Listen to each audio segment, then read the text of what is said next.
ওয়ালাইকুম আসসালাম। নিজে নিজে পড়াশোনা করলাম।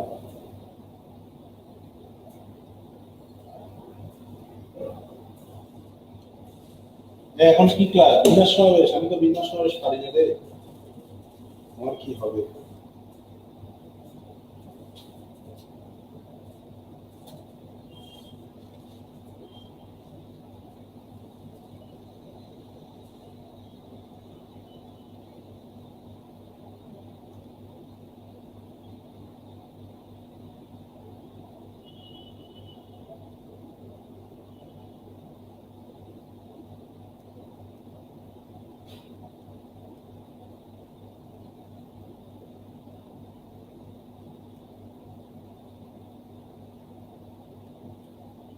ওয়ালাইকুম আসসালাম। বিন্যাস সমাবেশ ক্লাস তো আপনাদের হয়েছে, আবার কিসের বিন্যাস সমাবেশ? সেটাই বুঝলাম।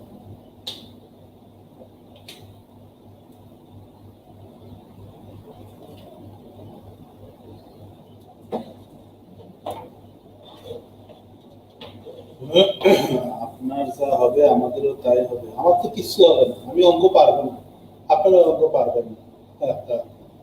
তখন বুঝবেন খেলা খেলা।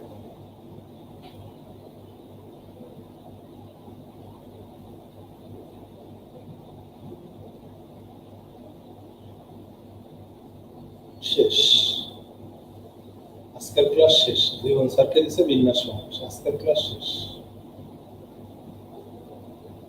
কোনোভাবেই আর বিন্যাস সমাবেশ শেখা সম্ভব হলো না। আলহামদুলিল্লাহ ভালো আছে। গল্প করতে করতে ক্লাস শেষ। এসব চাপাবাজি না দিলেও হবে। আমার উপর চোখ বুঝে বিশ্বাস করা ভালো না, বিন্যাস সমাবেশ পারি না।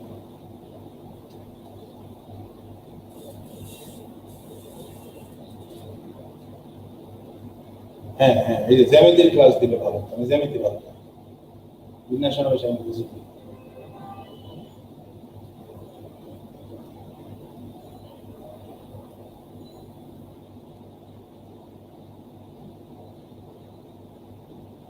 কোনো কিছু লিখতে হবে না, লিখে আজকে আপনারা আমার সাথে পারবেন না। আমি ডিজিটাল বোর্ডে ক্লাস নিচ্ছি, ক্লাস শেষে আপনারা পিডিএফ পাবেন।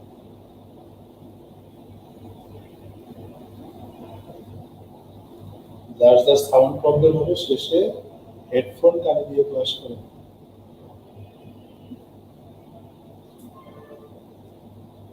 স্যার অসুস্থ, জোরে জোরে কথা বলতে পারবে না, আস্তে আস্তে কথা বলবে। আস্তে আস্তে কথা বলবে স্যার, খুবই আস্তে আস্তে।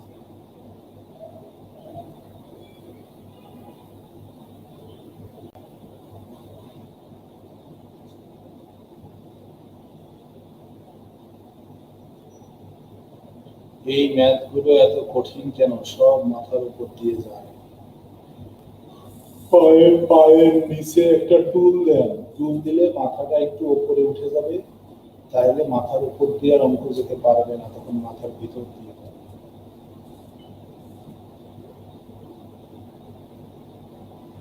কিচ্ছু লিখবেন না, শুধু বুঝবেন, বুঝবেন ধরবেন, বুঝবেন ধরবেন।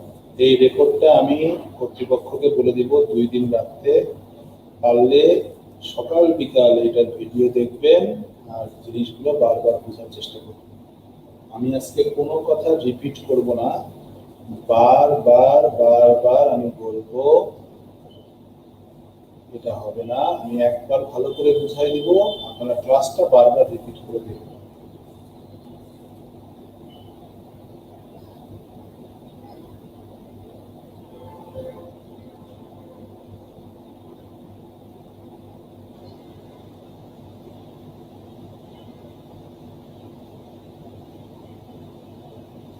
আর স্টুডেন্ট হবে না, সকালের ক্লাসগুলো খুব সিরিয়াস ছিল, আবার ক্লাসে করবো ওদেরকে সিস্টেমে না করে দিছি, বিন্যাস সমস্যা আমি পারি না, এর মধ্যে ওরা ক্লাস করবে আর অল্প কয়েকজন আছেন মানুষ যেটুকু কম করছে।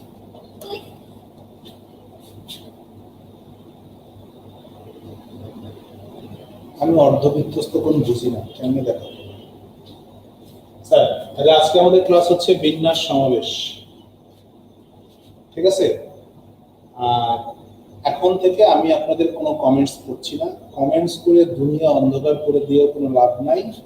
হ্যাঁ, আমি কোনো কমেন্টস করব না, আপনারা মনোযোগ দিয়ে আমার কথা বোঝার চেষ্টা করবেন। আমি যে স্পিডে যাব সেই স্পিডে বোঝার চেষ্টা করব, আমি দ্রুত হলে দ্রুত বোঝার চেষ্টা করবেন, আমি স্লো হলে স্লো বোঝার চেষ্টা করব। আমি যা যা বুঝাবো, যেভাবে যেভাবে বুঝাবো, আগে যে কোনো অঙ্ক শুরু করার আগে আগে এই বেসিক গুলো ক্লিয়ার হবে। বারবার ভিডিওটা দেখবেন, বারবার ভিডিওটা দেখবেন, পিডিএফটা লিখে নিয়ে আবার ভিডিওটা দেখে পিডিএফ এর সাথে মিলাবেন। আগে বেসিক কনসেপ্ট গুলো ভালো করে মাথার ভিতরে নিন, এরপরে অঙ্কে যাবেন। আশা করি জীবনে কোনোদিন কোনো পেঁচানো বিন্যাস, পেঁচানো সমাবেশ, কোনো পেঁচানো জিনিস আপনার কাছে প্যাঁচ মনে হবে না, সহজ মনে হবে। তবে তার আগে অনেক কিছু শিখতে হবে। মনে করেন একটা জেলা সদরের রাস্তা চেনা, একটা ঢাকা শহরের রাস্তা চেনার মধ্যে যে পার্থক্য, অন্যান্য অধ্যায়ের বেসিক শেখা আর বিন্যাস সমাবেশের বেসিকের মধ্যে সেই পার্থক্য। ঢাকা শহর বড়, এর অলিগলি বেশি, এর রাস্তা বেশি, এখানে শিখতে হবে বেশি, এখানে প্র্যাকটিস করতে হবে বেশি। আর জেলা সদর একটু ছোট হয়, এখানে অলিগলি কম, রাস্তা কম, এখানে প্র্যাকটিসটা একটু কম। সো এই বিন্যাস সমাবেশের বেসিক বুঝতে গেলে আপনাদেরকে অনেক কিছু, অনেকগুলো স্টেপ আগে ক্লিয়ার হতে হবে। কি থাকলে কি হয়, কোথা থেকে কি হচ্ছে, কেন কি হচ্ছে, সবকিছু বুঝে নিয়ে এবার অঙ্ক শুরু করতে হবে। যে আচ্ছা এই কারণে এটাই হয়, এই কারণে এটাই হয়, এই স্টেপ গুলো আগে বুঝতে হবে মনোযোগ দিয়ে। তো বিন্যাস এবং সমাবেশের মধ্যে আমাদের প্রথম যে তর্ক, সেই তর্কটা হচ্ছে কোনটা বিন্যাসের অঙ্ক, কোনটা সমাবেশের অঙ্ক। ঠিক আছে? কোনটা বিন্যাসের অঙ্ক, কোনটা সমাবেশের অঙ্ক।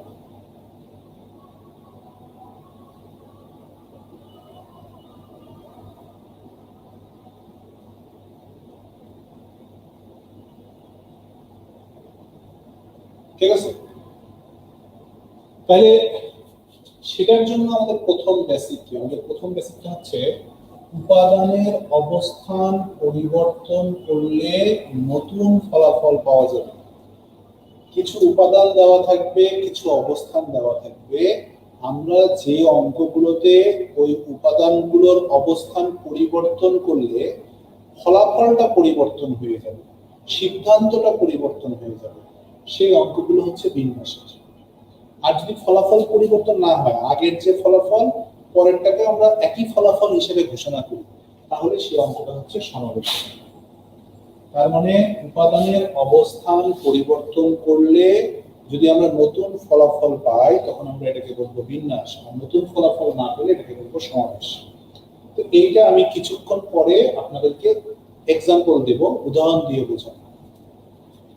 এছাড়াও বিন্যাস সমাবেশ চেনার সহজ উপায় হচ্ছে কিছু শব্দ দেওয়া থাকে, বিন্যস্ত, সাজানো, শব্দ গঠন, সংখ্যা গঠন, সংকেত দেওয়া। এই শব্দগুলো যখন অঙ্কে থাকবে তখন আপনি বুঝবেন এটা হচ্ছে বিন্যাসের অঙ্ক। কতভাবে শব্দ গঠন করা যায় বিন্যাসের অঙ্ক, কতভাবে সংখ্যা গঠন করা যায় বিন্যাসের অঙ্ক, কতভাবে সাজানো যায় বিন্যাসের অঙ্ক, কতভাবে সংকেত দেওয়া যায় বিন্যাসের অঙ্ক। আর সমাবেশের অঙ্ক আমরা কি কি শব্দ দেখে চিনবো? দল, কমিটি, নির্বাচন, বাছাই, কোলাকুলি, করমর্দন, খেলা, দাওয়াত। কতভাবে কোলাকুলি করা যায় সমাবেশের অঙ্ক, কতভাবে দাওয়াত দেওয়া যায় সমাবেশের অঙ্ক, কতভাবে কমিটি গঠন করা যায় সমাবেশের অঙ্ক, কতভাবে খেলা, কতগুলো খেলা সংগঠিত হয় সমাবেশের অঙ্ক। কোন শব্দগুলো দেখলে বিন্যাস, কোন শব্দগুলো দেখলে সমাবেশ, এগুলো আমাদেরকে একটু মুখস্থ রাখতে হবে। ঠিক আছে? আর বেসিক কনসেপ্টটা হচ্ছে উপাদানের অবস্থান পরিবর্তন করলে নতুন ফলাফল পাওয়া যায়। এটা যদি আমরা একবার বুঝে যাই উপাদানের অবস্থান পরিবর্তন, তাহলে আমাদেরকে এই শব্দগুলো দিয়ে মনে রাখতে হবে না। আমি যে কোনো অঙ্ক একদম 3-4 সেকেন্ডের মধ্যেই ওই সিস্টেমে শিখে যাবো যে এটা বিন্যাস কে সমাবেশ। এখন বিন্যাসের সূত্র হচ্ছে এনপিআর। পি তে হচ্ছে পারমুটেশন, পি তে হচ্ছে পারমুটেশন, আর সি তে হচ্ছে কম্বিনেশন। তো এটা দ্বারা কি বোঝায়? এন সংখ্যক উপাদান থেকে আর সংখ্যক উপাদান নিয়ে বিন্যস্ত করা বা বিন্যাস করা, এনপিআর। আর এন সংখ্যক উপাদান থেকে আর সংখ্যক উপাদান নিয়ে সমাবেশ করার উপায় হচ্ছে এনসিআর। আমি সমাবেশের ক্ষেত্রে আপনাদেরকে সূত্র দিয়ে অঙ্ক করাবো। সমাবেশের যেহেতু একটাই সূত্র, এই সূত্র দিয়েই আমি আপনাদেরকে সমাবেশের সব অঙ্ক শিখাবো। কিন্তু বিন্যাসে অনেক সূত্র আছে, যেমন n to the power r, যেমন m ইনটু n, যেমন আছে হচ্ছে n minus 1 factorial, n minus 1 factorial divided by 2। এরকম অনেকগুলো সূত্র আছে। যেমন সূত্র আছে হচ্ছে n factorial divided by p factorial, q factorial, r factorial. এরকম অনেক ধরনের সূত্র আছে বিন্যাসের ক্ষেত্রে। এবং এখানে যখন অঙ্কের একটা প্যাঁচ দেয় তখন সূত্র চেঞ্জ হয়ে যায়। তো আমাদের এত সূত্রের অঙ্ক যেহেতু বিন্যাসে, সেহেতু আমাদের সিদ্ধান্ত হচ্ছে বিন্যাসের কোনো অঙ্ক আমরা সূত্র দিয়ে শিখবো না, সব অঙ্ক শিখবো সূত্র ছাড়া। সূত্র ছাড়াই আমরা বিন্যাস, সব অঙ্ক আমরা সূত্র ছাড়া শিখবো। কোনো সূত্র আমাদের লাগবে না, এখান থেকে কোনো সূত্র আমরা ব্যবহার করবো না। ঠিক আছে? তাহলে প্রাথমিক আলোচনা আমরা কি পেলাম? কোন উপাদানের অবস্থান পরিবর্তন করলে যদি নতুন ফলাফল পাওয়া যায় বিন্যাস, ফলাফল পাওয়া না গেলে সমাবেশ। কোন ধরনের অঙ্ক আমরা বিন্যাস করবো? যেগুলো আমরা সাজানো, বিন্যস্ত, শব্দ গঠন, সংখ্যা গঠন, সংকেত এটা লেখা থাকবে। আর যে কোন অঙ্কগুলো আমরা সমাবেশ করবো? যেগুলো হচ্ছে দল, কমিটি, নির্বাচন, বাছাই, কোলাকুলি, করমর্দন, খেলা, দাওয়াত, এগুলো লেখা থাকবে। বিন্যাসের সূত্র হচ্ছে এনপিআর নরমালি, আর সমাবেশের সূত্র হচ্ছে এনসিআর। আমরা এনসিআরটা ব্যবহার করবো কারণ ওখানে একটাই সূত্র। কিন্তু আমরা বিন্যাসের সূত্র ব্যবহার করবো না, কারণ এখানে অনেকগুলো সূত্র আছে। সূত্র ছাড়া যদি আমরা অঙ্ক করি, সেই অঙ্ক আমরা কিভাবে করবো? তার মানে বিন্যাসের অঙ্ক আমরা করবো বেসিক দিয়ে, শুধু বেসিক দিয়েই আমরা অঙ্ক করে ফেলবো। আমরা কোনো সূত্রে যাব না, আসেন এবার আমরা জিনিসটা একটু প্র্যাকটিক্যালি বোঝার চেষ্টা করি। আমরা সবাই ক্রিকেট খেলা দেখি, তামিম, সাকিব, মুশফিক, এগুলো আমাদের খুব পরিচিত না, তাই না? তা আপনাকে যখন আমি প্রশ্ন করবো তামিম, সাকিব, মুশফিককে নিয়ে কতগুলো দল গঠন করা যায়, তো প্রাথমিকভাবে আপনি দল দেখলেই বুঝবেন যে এটা হচ্ছে সমাবেশের অঙ্ক। কিন্তু আমি যে প্রথম কথাটা বলছি, যে বেসিক কথা, যে উপাদানের অবস্থান পরিবর্তন হলে ফলাফল পরিবর্তন হয় না, এই ব্যাপারটা আগে বলছি। তো ধরেন আমি নিলাম দলটা গঠন করার সময় 1 নম্বরে নিলাম তামিমকে, 2 নম্বরে নিলাম সাকিবকে, 3 নম্বরে নিলাম মুশফিক। তাহলে আমার একটা দল তৈরি হলো। এই দলটার নাম হচ্ছে ব্লু। এবার আপনি বললেন না, আমি 3 নম্বর প্লেয়ারকে 1 নম্বরে নিব, মানে প্রথমে আমি মুশফিককে নিব, তারপরে আমি তামিমকে নিব, তারপরে আমি সাকিবকে। আপনি এইভাবে 3 জনকে নেবেন। এখন আপনি চিন্তা করেন, এই যে আপনি উপাদানগুলোর যে অবস্থান পরিবর্তন করে ফেলছেন, এতে কি ফলাফলটা পরিবর্তন হয়েছে? এখন আপনি বললেন স্যার ফলাফল মানে এই দলটার নাম ছিল ব্লু দল, এই দলটার নাম কি? এটা কি গ্রিন দল? আমি যদি বলি এটা ব্লু দল, এটা গ্রিন দল, তাহলে কি হবে? না। কেন? কারণ এখানে দল গঠন করার সময় এই দলে যে 3 জন আছে, এখানেও ওই দলের সেম 3 জন আছে। দল গঠনের ক্ষেত্রে কি আগে আছে কি পরে আছে এটা ইম্পর্টেন্ট না, দলে থাকাটা ইম্পর্টেন্ট। সো এটা যদি ব্লু দল হয়, এটা গ্রিন দল হবে না, এটা হবে ব্লু দল। এই যে উপাদান পরিবর্তন করলাম কিন্তু আমাদের দল পরিবর্তন হলো না, আমার দলটা একই থাকবে। প্রশ্নে যে জিনিসটা চাইবে সেটার ফলাফল পরিবর্তন হচ্ছে কিনা সেটা খেয়াল করতে হবে। তাহলে এই অঙ্কে যখন আমি এটা একটা দল পেলাম, এটা একটা দল পেলাম, দুটো সেম দল, তার মানে কি উপাদানের অবস্থানটা আমি পরিবর্তন করছি কিন্তু ফলাফল পরিবর্তন হয়নি। এবার এই প্রশ্নটাই যদি আমাকে বলে যে তামিম, সাকিব এবং মুশফিককে কতভাবে ব্যাটিং এ নামানো যায়, এবার কিন্তু আমরা দল গঠন করার চেষ্টা করবো না, এবার আমরা এদেরকে ব্যাটিং এ নামানোর চেষ্টা করবো, কতভাবে তাদেরকে ব্যাটিং এ নামানো যায়। এবার আপনি চিন্তা করেন তামিম প্রথমে আছে, তারপরে সাকিব, তারপরে মুশফিক। প্রথমে তামিম নামছে, তারপরে সাকিব নামছে, তারপরে মুশফিক নামছে, এইভাবে তারা ব্যাটিং এ নামছে। এটা একটা পদ্ধতি। আমি যদি তামিমকে প্রথমে না নামাই, মুশফিককে প্রথমে নামাই, তারপরে তামিমকে নামাই, তারপরে সাকিবকে নামাই, তাহলে এখানে ব্যাটিং এ নামার পদ্ধতি আর এখানে ব্যাটিং এ পদ্ধতি কি সেম না ভিন্ন? তাহলে আপনি বলবেন স্যার এখানে তো তামিম প্রথমে নামছে, এটা একরকম, এখানে মুশফিক প্রথমে নামছে, তার মানে এটা ভিন্ন রকম। তার মানে ব্যাটিং এ যখন নামাচ্ছি তখন যখন আমি উপাদানের অবস্থান পরিবর্তন করে ফেলছি তখন কিন্তু ফলাফলটা চেঞ্জ হয়ে যাচ্ছে। এটা এক ধরনের ব্যাটিং এ নামানো, এটা ভিন্ন এক ধরনের ব্যাটিং। এই যে অঙ্কটায় উপাদানের অবস্থান পরিবর্তনের সাথে সাথে কি হলো, ফলাফল পরিবর্তন হয়ে গেল, তার মানে ব্যাটিং এ নামানো, ব্যাটিং এ সাজানো বেসিক্যালি এটা হচ্ছে বিন্যাস। এই কথাটাই আমরা বলছি যে যদি কোনো উপাদানের অবস্থান আমরা পরিবর্তন করি এবং ফলাফলটা পরিবর্তন হয়ে যায় তাহলে সেটা বিন্যাস, আর ফলাফলটা যদি পরিবর্তন না হয় তাহলে সমাবেশ। দলের ক্ষেত্রে পরিবর্তন হলো না, তার মানে দল গঠন হচ্ছে সমাবেশ, আর ব্যাটিং এ সাজানোর ক্ষেত্রে পরিবর্তন হলো, তার মানে ব্যাটিং এ সাজানো হচ্ছে বিন্যাস।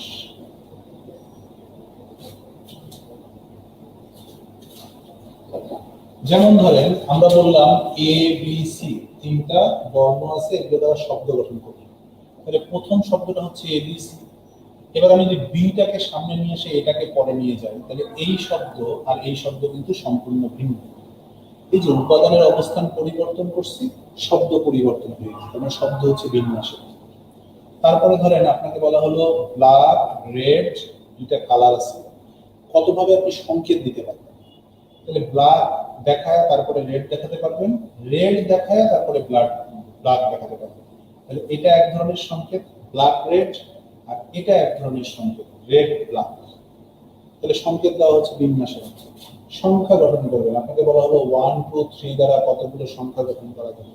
আপনি প্রথম সংখ্যাটা লিখলেন 123, পরের সংখ্যাটা কি, যদি আপনি 2 কে সামনে নিয়ে আসেন হচ্ছে 213। এই সংখ্যা আর এই সংখ্যা সম্পূর্ণ ভিন্ন, তার মানে দুইটা হচ্ছে ভিন্ন ভিন্ন সংখ্যা। কিভাবে ভিন্ন হলো, উপাদানের অবস্থান পরিবর্তন করার ফলে সংখ্যাটা পরিবর্তন হয়ে গেল, তার মানে ফলাফলটা পরিবর্তন হলো। শব্দটা পরিবর্তন হয়ে গেল, তার মানে ফলাফলটা পরিবর্তন হলো। সংকেতটা পরিবর্তন হলো। ঠিক আছে, এগুলো হচ্ছে বিন্যাসের অঙ্ক।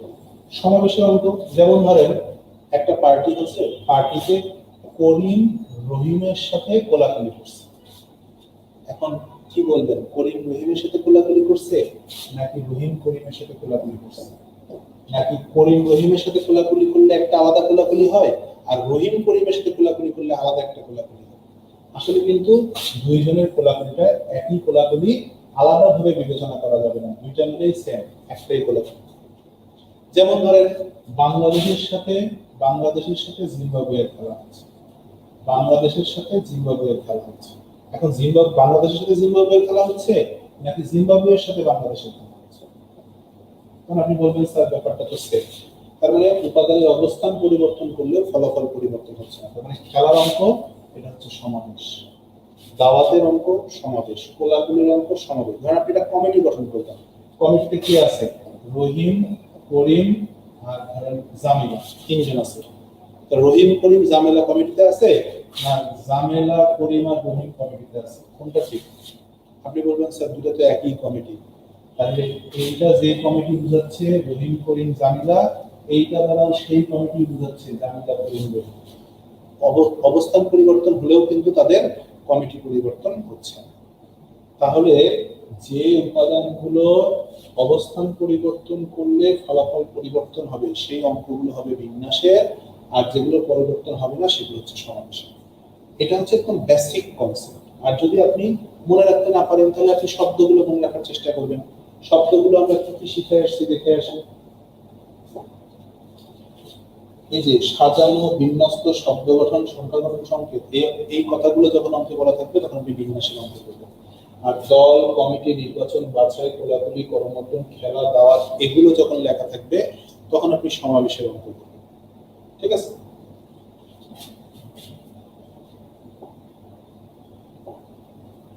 এই জিনিসগুলো যখন আপনি প্র্যাকটিস করবেন, এই যে উপাদানের অবস্থান পরিবর্তন অথবা হচ্ছে যে শব্দগুলো চিনবেন, তখন তখন হচ্ছে যে আপনারা বিন্যাস এবং সমাবেশকে আলাদা করতে পারেন।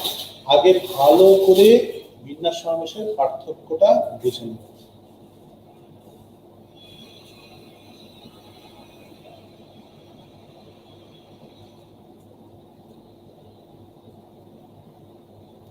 কোনো প্রকার সাউন্ড বাড়ানো যাবে না, নেট প্রবলেম হলে কিছু করার নাই, এত কমেন্টস করলে আমার ক্লাস নিতে অসুবিধা হবে। যেটুকু পাচ্ছেন এইটুকু, নাহলে বলেন ক্লাসটা অফ করে দিই, আমি অসুস্থ।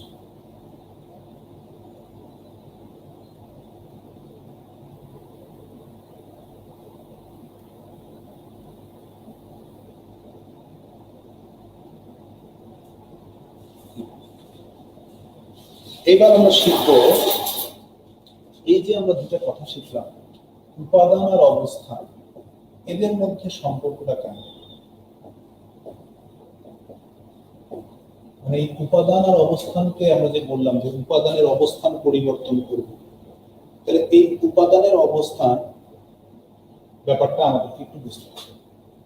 প্রথম কন্ডিশন হচ্ছে, ধরেন আমাকে বলা হলো এ বি সি ডি ই, এদেরকে সাজানো। কয়টা উপাদান সাজাতে বলছে? এ বি সি ডি ই, 5টা উপাদানকে সাজাতে বলছে। তা আপনাকে আমি যদি বলি 5টা লোককে বসতে দেন, 5টা লোককে বসতে দেওয়ার জন্য কয়টা জায়গা দরকার? 5টা জায়গা দরকার। তাহলে 5টা জায়গা দরকার, তার মানে অবস্থান হচ্ছে 5টা। এই যে 5টা উপাদানকে কতভাবে সাজানো যায়, এটা যদি প্রশ্ন হয় তাহলে আমার বুঝতে হবে এখানে উপাদান আছে 5টা আর অবস্থান আছে 5টা। ঠিক আছে? 2 নম্বর প্যাটার্নে গিয়ে এরকম হলো যে আমার উপাদান আছে 5টা, এ বি সি ডি ই। বলেন অনেক সময় এ বি সি ডি ই হতে 2টি করে বর্ণ সাজাও বা 3টি করে বর্ণ সাজাও। তো এখান থেকে যদি আমাকে 3টা করে বর্ণ সাজাতে বলে, তো 3টা বর্ণ সাজানোর জন্য আমার কয়টা অবস্থান দরকার? 3টা অবস্থান। তার মানে এখানে উপাদান আর অবস্থান সমান, এখানে উপাদান বেশি অবস্থান কম। আরেকটা সিগন্যাল হতে পারে, সেটা হচ্ছে উপাদান দেওয়া আছে 2টা, বললো 2টা উপাদানকে 5টা অবস্থানে কতভাবে সাজানো। এর বাইরে কখনো কিছু হবে না। দেখেন আপনি একটা পার্টিতে গেছেন, কি হবে? যতগুলো লোক গেছেন ততগুলো চেয়ার থাকবে, এটা একটা। আপনার লোক গেছেন 100 জন, চেয়ার আছে 50টা, কারণ চেয়ার কম লোক বেশি। আরেকটা ঘটনা ঘটবে, সেটা হচ্ছে আপনারা লোক গেছেন 50 জন, চেয়ার আছে 100, এক একজন 2টা করে চেয়ার, এক সাইডে পা, এক সাইডে হাত দিয়ে বসে আছে। তো এই 3টা ঘটনা ছাড়া কিন্তু সাজানোর আর কোনো ঘটনা পাওয়া যাবে না। যতগুলো উপাদান ততগুলো অবস্থান পাবেন সাজানোর জন্য, যতগুলো উপাদান তার থেকে কম জায়গা পাবেন সাজানোর জন্য, যতগুলো উপাদান তার থেকে বেশি জায়গা পাবেন সাজানোর জন্য। এই 3টা প্রসেসের বাইরে থাকবে। এখন 3টা অঙ্ক করার প্রসেসটা কি, এইটা আমরা একবার কষ্ট করে বুঝব।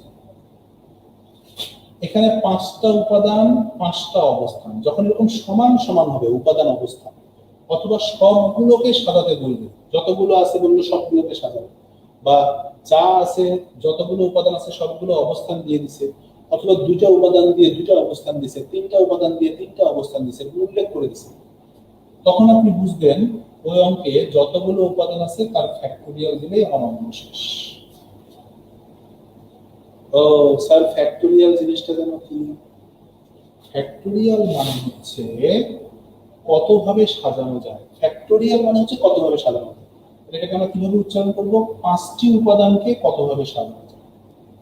তো দেখেন 5টি উপাদানকে সাজানোর নিয়মটা মজার। এখানে 5টা উপাদান আছে, 5টা অবস্থান আছে। আপনি যদি এভাবে চিন্তা করেন প্রথম অবস্থানে আমি কয়টা উপাদান বসাতে পারবো, কথা কিন্তু দুইটা। হ্যাঁ, কতভাবে সাজবে, কতভাবে সাজানো যাবে।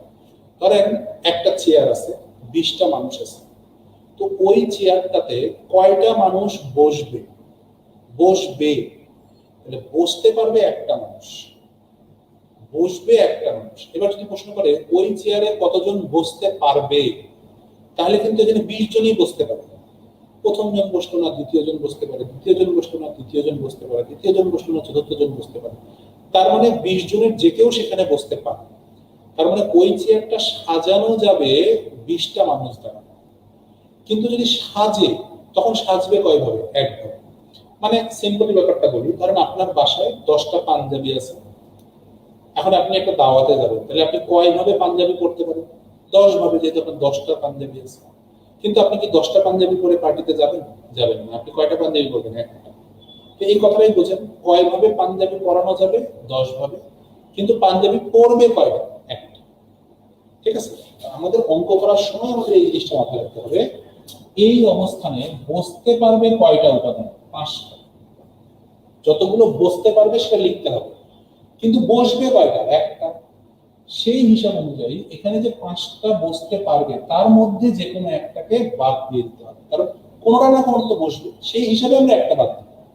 তাহলে দ্বিতীয় যে অবস্থান, সেখানে কিন্তু আর 5টা বসতে পারবে না, কারণ ওই যে প্রথম অবস্থানে যে একটা বসবে সেই একটা আর দ্বিতীয় তৃতীয় অবস্থানে বসতে পারবে না। তাহলে এই অবস্থানে বসতে পারবে কয়টা? 4টা। আবার একটা বাদ করবে এই অবস্থানের জন্য। এই অবস্থানে বসতে পারবে 3টা, এই যে এটা এটা এটার মধ্যে যে কোনো একটা। এবার এই অবস্থানে বসতে পারবে এই 2টা, এই অবস্থানে বসতে পারবে একটা।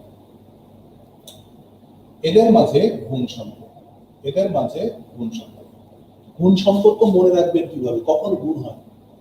একটা কাজ শুরু হওয়া থেকে শেষ হওয়া পর্যন্ত যত সংখ্যা পাবেন, একটা কাজ শুরু হওয়া থেকে শেষ হওয়া পর্যন্ত যত কাজ, যত সংখ্যা পাবেন, সবগুলোর মাঝে গুণ সম্পর্ক।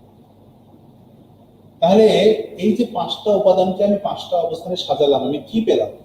5 গুণন 4 গুণন 3 গুণন 2 গুণন 1, অর্থাৎ 5 থেকে 1 পর্যন্ত সকল সংখ্যার গুণফল। এটাকেই বলা হয় 5 ফ্যাক্টরিয়াল।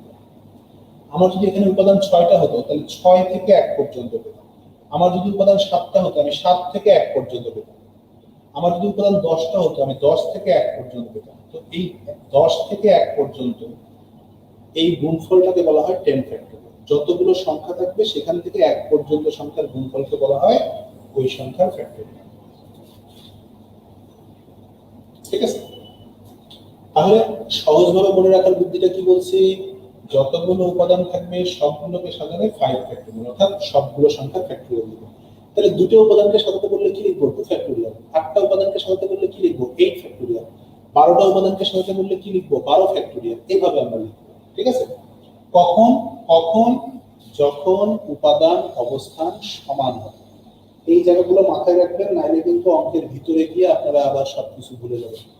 যারা মাতব্বরি করে অ্যান্সার লিখতেছেন তারা ক্লাস থেকে বের হয়ে যান। আপনারা যেহেতু পারেন, আপনাদের এই ক্লাসে কোনো দরকার নেই। এই ক্লাসে কোনো অঙ্ক করানো হবে না, এই ক্লাসে শুধু বেসিক শেখানো। আচ্ছা, এরপরে সেকেন্ড সেগমেন্টে আসে। সেকেন্ড সেগমেন্টে উপাদান বেশি অবস্থান কম, এখানে একটা ঝামেলা আছে। থার্ড সেগমেন্টে আবার উপাদান কম অবস্থান বেশি। তা আপনি সবসময় মনে রাখবেন, যখন এরকম উপাদান কম অবস্থান বেশি এরকম সিচুয়েশন হবে, যেটা সংখ্যায় কম থাকবে, যেমন এখানে অবস্থান কম, তখন আপনি অবস্থানকে সাজাবেন, অর্থাৎ অবস্থানকে ফিক্সড করবেন। যদি উপাদান কম হয় তাহলে উপাদানকে সাজাবেন, যেটা কম হবে সেটাকে সাজাবেন। যেমন এখানে অবস্থান কম, 5টা উপাদানকে 3টা অবস্থানে কতভাবে সাজানো যায়। অথবা এটা বলতে পারে 5টা বর্ণ থেকে 3টা বর্ণকে কতভাবে সাজানো যায়। 3টা বর্ণকে সাজাবো মানে 3টা অবস্থান, এভাবে বুঝতে হবে। তাহলে 3টা অবস্থানের মধ্যে প্রথম অবস্থানে আমি কয়টা উপাদান বসাতে পারবো? প্রথম অবস্থানে 5টা। 5টার মধ্যে বসবে কয়টা? একটা। সে একটা বাদ দেন, বাকি থাকবে 4টা। এই অবস্থানে বসতে পারবে 4টা। তাদের মাঝে কি সম্পর্ক? তাদের মাঝে গুণ সম্পর্ক। এই যে 4টা বসতে পারবে তার মধ্যে একটা বাদ দিবেন, কারণ ওই অবস্থানে একটা বসবে। এর পরের অবস্থানের জন্য বাকি থাকবে 3টা। এই যে আর কি অবস্থান আছে না, তাহলে অঙ্ক এখানে শেষ। 5 4 20 3 20 60, কোন সূত্র প্রয়োগ করতে হবে না। আমাকে যদি বলতো যে C D E F G, এটা হতে দুটি করে বর্ণ কত হবে সাধারণত? দুটি বর্ণ মানে দুটি অবস্থান, প্রথম অবস্থানে বসতে হবে 5টা, পরের অবস্থানে 4টা, এই যে অঙ্ক শেষ। কোনো সূত্র লাগবে না, এখানেও সূত্র লাগবে না, সরাসরি ফ্যাক্টরিয়াল শিখেছি। এখানেও সূত্র লাগবে না, এখানেও সূত্র লাগবে না। কিভাবে দেখেন, কি বলছি, যেটা কম থাকবে সেটাকে সাজাবো, তাহলে এখানে অবস্থানকে সাজাইছি, এখানে কি কম, উপাদান কম, তাহলে উপাদানকে সাজাবো। এ কে সাজাবো, তাহলে একে কোথায় সাজাবো, অবস্থানে। এ কয়টা অবস্থানে বসতে পারে, 5টা। এ কয়টা অবস্থানে বসতে পারে, এ এসে এখানে বসতে পারে, এখানে বসতে পারে, এখানে বসতে পারে, এখানে বসতে পারে, এখানে বসতে পারে। তাহলে বসতে পারবে, সাজতে পারবে কয় ভাবে, 5 ভাবে। কিন্তু 5টা জায়গায় তো সে আর বসবে না, সে গিয়ে বসবে একটা জায়গায়। তার মানে এ এসে 5টার মধ্যে যে কোনো একটা জায়গা ব্লক করে দিবে, তার মানে অবস্থান থাকবে কয়টা, 4টা। এবার বি কয়টা জায়গায় বসতে পারবে, 4। এই যে আমার শেষ। তার মানে উপাদান অবস্থান সমান হলে সরাসরি ফ্যাক্টরিয়াল দিব, আর উপাদান অবস্থানের মধ্যে যে কোনো একটা কম বেশি হলে যেটা কম সেটাকে সাজাবো, অবস্থান কম হলে অবস্থানকে সাজাবো, আর উপাদান কম হলে উপাদানকে সাজাবো। অবস্থান সাজাবো উপাদান দিয়ে, আর উপাদানকে সাজাবো অবস্থান। ঠিক আছে, তাহলে যেটা কম থাকবে সেটাকে আমরা সাজাবো। এখানে অবস্থান কম ছিল, এই অবস্থানটাকে সাজাইছি 5টা বর্ণ দ্বারা, তার মধ্যে একটা বাদ। এখানে থাকবে 4টা, এখানে থাকবে 3টা, মানে একটা করে অবস্থানে কাজ করবেন, একটা করে উপাদান বাদ দিবেন, একটা করে অবস্থানে কাজ করবেন, একটা করে উপাদান বাদ দিবেন। আর এই উপাদান অবস্থান পদ্ধতি শিখলে আপনাদের কোনো সূত্র লাগবে, কোনো সূত্র লাগবে। দেখেন আমি মজা দেখেন, আপনাকে বলা হলো A B C D E F, এখানে এ বি সি ডি এই 4টাকে জোড় অবস্থানে সাজাবো, বলতে পারেন না জোড় অবস্থান বিজোড় অবস্থান। তাহলে এখানে অবস্থান কয়টা, বর্ণ যেহেতু 6টা আছে, তার মানে এখানে অবস্থান 6টা। এর মধ্যে এটা 2 নাম্বার, এটা 4 নাম্বার, এটা 6 নাম্বার, তাহলে আমাদের জোড় অবস্থান আছে 3টা। এখন আমাকে প্রশ্ন করছে A B C D E F এর মধ্যে এ বি সি ডি কে জোড় অবস্থানে সাজাবো, তাহলে এ বি সি ডি বর্ণ কয়টা, 1টা 2টা 3টা 4টা, আর আমাদের অবস্থান কয়টা, 3টা। তাহলে আমি কি বলছি, যেটা কম থাকবে সেটাকে সাজাবো। তাহলে এখানে প্রথমে এই অবস্থানটাকে সাজাবো 4 ভাবে, ইনটু, তাহলে একটা কমে যাবে, একটা অবস্থান মানে একটা করে কমে যাবে। এখানে উপাদান পাবো 3টা, আর এখানকার জন্য উপাদান পাবো 2টা। দেখছেন, এগুলোকে জোড় অবস্থানে সাজাচ্ছি। তাহলে বাকি যে 2টা বর্ণ আছে, এই 2টা বর্ণ কোথায় সাজবে, এই 3টা অবস্থানে সাজবে। তাহলে এখানে 2টা উপাদান আছে, 3টা অবস্থান আছে। এবার কম কোনটা, এবার কম হচ্ছে উপাদান। তাহলে প্রথমে এই উপাদানটাকে কয় জায়গায় বসাতে পারবো, 3 জায়গায়, তার মধ্যে একটা জায়গা বাদ, কারণ সে যে কোনো একটা জায়গায় বসবে। এবার এফ বসতে পারবে বাকি 2 তার মানে A B C D E F শব্দটি মানে বর্ণগুলোর এ বি সি ডি কে জোড় অবস্থান রেখে সবগুলোকে কতভাবে সাজানো যায়, তাহলে 4 × 3 × 2 × 3 × 2, এই যে সাজানো শেষ। কোনো সূত্র লাগবে না, কোনো কিছু লাগবে না, আপনি যে কোনো অঙ্ক ধামাধাম সমাধান করতে পারবেন। কিন্তু উপাদান আর অবস্থান পদ্ধতি আগে ভালো করে বুঝতে হবে। উপাদান অবস্থান পদ্ধতিতে আমি আবার দেখা দিচ্ছি, এটাই হচ্ছে মেইন পয়েন্ট আজকের বিন্যাস সমাবেশে। উপাদান অবস্থান যখনই সমান হবে সাথে সাথে ফ্যাক্টরিয়াল, আর উপাদান আর অবস্থানের মধ্যে যেটা কম হবে সেটাকে আমরা সাজাবো। উপাদান কম হলে উপাদানকে সাজাবো, অবস্থান কম হলে অবস্থানকে সাজাবো। আপনার কোনো বিন্যাসের সূত্র লাগবে না, আপনি এই পদ্ধতিতে সব অঙ্ক সমাধান করতে পারবেন।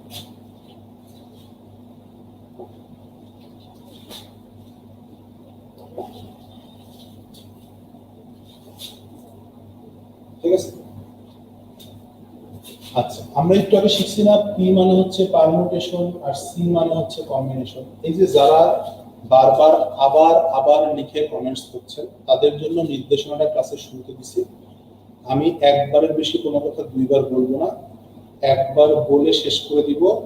আপনারা যখন ক্লাস শেষ হবে পিডিএফটা পাবেন, পিডিএফটা খাতায় লিখবেন, লেখার পরে ওই পিডিএফ এর সাথে সাথে মিল করে বারবার ক্লাসটা দেখবেন। 2 দিন আমি ভিডিওটা রেখে দিতে বলবো, 2 দিনে মিনিমাম 6-7 বার ক্লাসটা দেখবেন। তাহলে আবার আবার যখন মনে হবে না আবার রিপিট করবেন, আবার টেনে দিবেন, আবার টেনে দিবেন, আবার টেনে দিবেন। ঠিক আছে, তাহলে বারবার দেখতে পাবেন, আবার হয়ে যাবে, আবার হয়ে যাবে। দেখবেন স্যার আবার বলতেছে, টেনে দিবেন, দেখবেন স্যার আবার বলতেছে, টেনে দিবেন, দেখবেন স্যার আবার বলতেছে। কি মনে তাহলে পি মানে আমরা শিখছি পারমুটেশন, সি মানে কম্বিনেশন। আরো দুটো জিনিস ছিল সেখানে, একটা হচ্ছে এন, একটা হচ্ছে আর। আমরা পি আর সি শিখতে এত বেশি ব্যস্ত হয়ে যাই যে আমরা এন এবং আরটাকে ভালো করে শিখি, এবং এন এবং আরটাকে ভালো করে না শেখার কারণেই আমরা বিন্যাস সমাবেশ পাই। আপনাকে এতক্ষণ যে বেসিকটা শিখলাম, উপাদান অবস্থা হচ্ছে বিন্যাসের অঙ্ক করার প্রক্রিয়া। আপনাকে এনসিআর সূত্রটা শিখাই দিয়েছি, ওটা সমাবেশ করার প্রক্রিয়া। কিন্তু এর মধ্যেও কথা আছে, কিছু অঙ্ক আছে কিভাবে, কেন এরকম হলো, একই অঙ্ক কেন এরকম হলো, এটা কেন হলো না, এই প্রশ্নগুলোর উত্তর আমাদের দরকার। যে এটা কেন এরকম হলো, এটা কেন এরকম হলো, এটা কেন এরকম হলো না, এটা কেন এরকম হলো না, এটা কেন এরকম হয়ে এরকম হয়, এটা কেন এরকম হয়ে এরকম হয় না, এই যে প্রশ্নগুলোর উত্তর আমাদের দরকার, তার জন্য আমাদেরকে এন এবং আর এই দুইটা জিনিসকে খুব ভালো করে বুঝতে হবে। ঠিক আছে?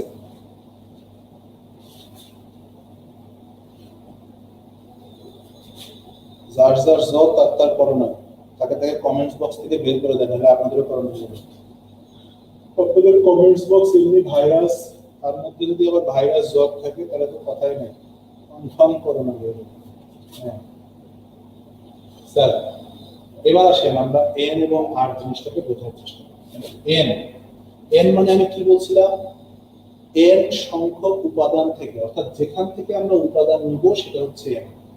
আমাদেরকে নিতে বলে যে প্রফেসর শব্দটি হতে 4টি করে বর্ণ, প্রফেসর শব্দটিকে কতভাবে সাজানো যায়, 1 2 3 4 দ্বারা 3 অঙ্ক বিশিষ্ট কতগুলো সংখ্যা গঠন করা যায়। এই যে যেখান থেকে আমাদেরকে উপাদানটা নিতে বলে সেইটা হচ্ছে আমার এন এর মান। তো এই এন এর মানের দুইটা বৈশিষ্ট্য থাকে, একটা হচ্ছে ভিন্ন ভিন্ন, অর্থাৎ যেখান থেকে আপনি উপাদান নেবেন দেখবেন সেখানে সব উপাদান ভিন্ন ভিন্ন। যেমন C O U R A G E, courage, এই কারেজ শব্দ প্রত্যেকটা ভিন্ন ভিন্ন। যেমন এডুকেশন, এডুকেশন, এডুকেশনের প্রত্যেকটা ভিন্ন ভিন্ন। এরকম কিছু উপাদান আপনাকে দেওয়া হয় যে উপাদানের সবগুলো, যে শব্দটার সবগুলো উপাদান ভিন্ন ভিন্ন, কারোর সাথে কারো কোনো মিল থাকে। আর কিছু উপাদান দেওয়া হয় যেখানে ভিন্নর সাথে একই ধরনের উপাদান থাকে, ভিন্নর সাথে একই ধরনের উপাদান থাকে। যেমন আমেরিকা, আমেরিকাতে কি দেখেন M E R I C, এগুলো ভিন্ন ভিন্ন কিন্তু এ দুইটা একই রকম। যেমন ধরেন supply, S U double P L Y, supply, এখানে পি দুইটা একই রকম। এই যে কিছু উপাদান থাকবে ভিন্ন, কিছু উপাদান থাকবে একই রকম, এরকম ধরনের, হ্যাঁ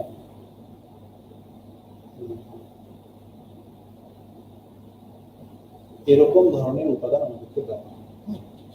এবার যেটা হয়, এই যে ভিন্ন ভিন্ন উপাদান দিচ্ছে, এখান থেকে আমাকে সবগুলো উপাদান সাজাতে হবে। এখান থেকে আমাকে নির্দিষ্ট সংখ্যক উপাদান সাজাতে হবে। সবগুলো উপাদান মানে বলবে কারেজ শব্দটিকে কতভাবে সাজানো যায়, তার মানে সবগুলোকে সাজাতে হবে।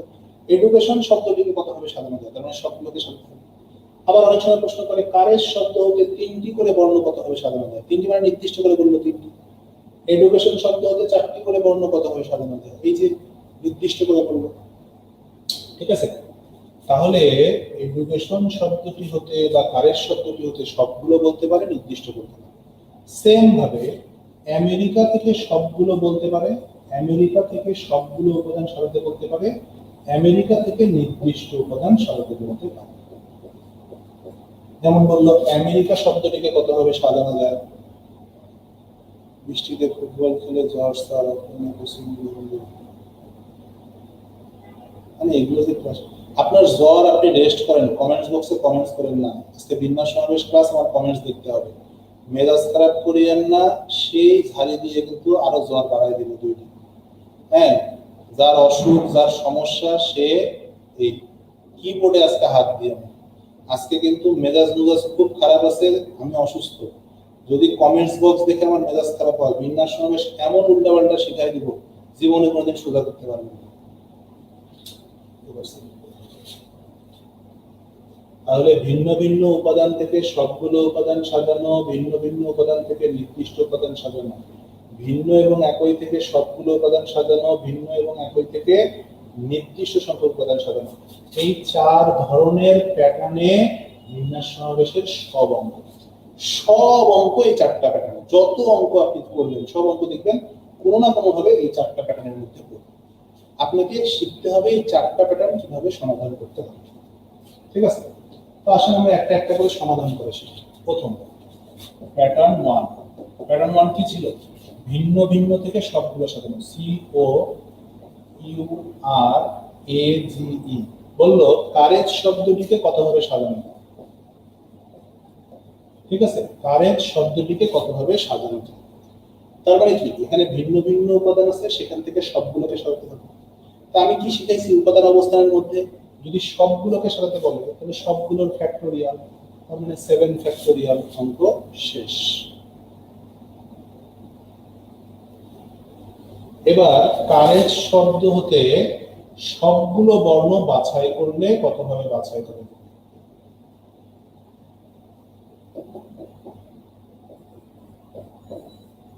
ঠিক আছে, তাহলে কারেজ শব্দটিকে কতভাবে সাজানো যায়? 7 ফ্যাক্টোরিয়াল। আর যদি বলা হয় কারেজ শব্দটির সবগুলো বর্ণ কতভাবে বাছাই করা যায়, তাহলে অ্যান্সার হবে 7C7। দেখেন কত সহজ প্রয়োগ। কারেজ শব্দটিকে কতভাবে সাজানো যায়? 7 ফ্যাক্টোরিয়াল। যদি বলতো এডুকেশনকে কতভাবে সাজানো যায়? এডুকেশন, তাহলে ধরেন 9টা বর্ণ, তখন অ্যান্সার হতো 9 ফ্যাক্টোরিয়াল। যদি বলতো এডুকেশন শব্দটির সবগুলো বর্ণ কতভাবে বাছাই করা যায়? 9C9, সবগুলো থেকে সবগুলো বাছাই। তার মানে যতগুলো থাকবে সবগুলো বাছাই। এটা হচ্ছে 1 নাম্বার প্যাটার্ন। যখন আমার অঙ্কটা কেমন থাকবে? সবগুলো উপাদান ভিন্ন ভিন্ন থাকবে, কারোর সাথে কারো কোনো মিল থাকবে না। ঠিক আছে, 2 নম্বর প্যাটার্ন 2। প্যাটার্ন 2 হচ্ছে, এবার বলবে কারেজ, COURAGE, কারেজ শব্দ হতে 3টি বর্ণ সাজানো। 3টি বর্ণ সাজানো। তাহলে কারেজ শব্দ হতে কয়টি বর্ণ সাজাবো? 3টি বর্ণ। যতগুলো বর্ণ সাজাবো ততগুলো অবস্থান। যতগুলো বর্ণ সাজাতে বলবে ততগুলো অবস্থান। তাহলে এখানে উপাদান আছে 7টা, আর অবস্থান আছে 3টা, কারণ 3টা বর্ণ সাজাতে বলছে।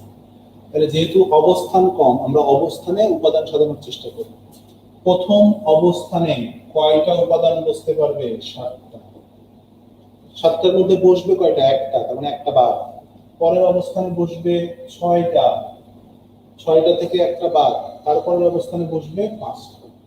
এই যে 3টা অবস্থান পূরণ করে ফেলছে। তাহলে কারেজ শব্দ হতে 3টি করে বর্ণ কতভাবে সাজানো যাবে? 7 × 6 × 5, 5 6 30 গুণন 7, 210। এই যে অঙ্ক শেষ।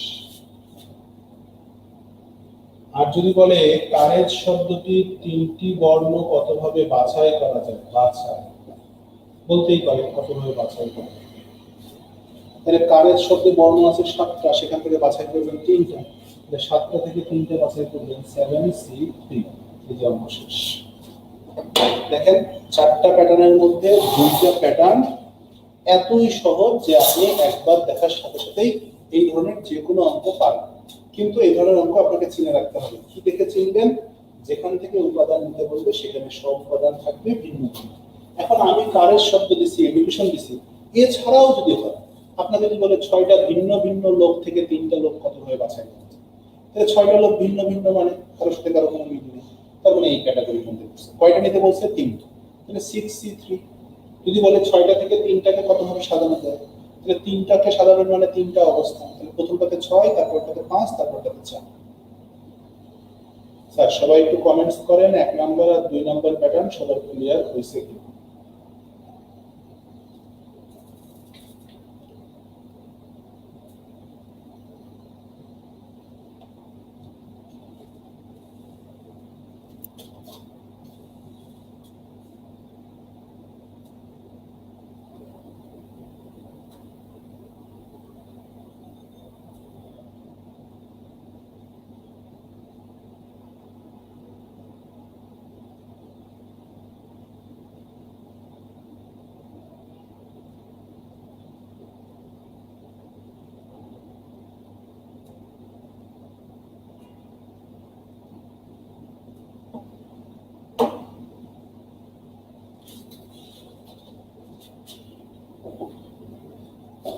প্যাটার্ন 3, প্যাটার্ন 3 হচ্ছে যেখানে ভিন্ন উপাদানের সাথে একই উপাদান থাকে, যেমন A M A R R C এ। এবার আমাকে এখান থেকে সবগুলো সাজাতে বলবে, তাহলে বলবে আমেরিকা শব্দটিকে কত হবে 7, আর প্রশ্ন করবে আমেরিকা থেকে সবগুলো কত হবে বাছাই। তো বাছাইয়ের ক্ষেত্রে অ্যান্সার সেম, 7টা থেকে 7টা বাছাই, কারণ সবগুলো বাছাই করলে সবগুলো বাছাই, ওটা একবারই বাছাই হয়, ওখানে যাই থাক বৈশিষ্ট্য কোনো প্রকার সমস্যা নাই। ঠিক আছে, বাছাই করলে যতগুলো থাকবে সবগুলোকে বাছাই করতে বললে সবগুলোকে একবারে বাছাই করবেন, ঝামেলা শেষ। সাজানোর ক্ষেত্রে কি হবে দেখেন, আমেরিকা শব্দটিকে কতভাবে সাজানো, এখানে 1 2 3 4 5 6 7, আগে 7টাকে সাজাবেন 7।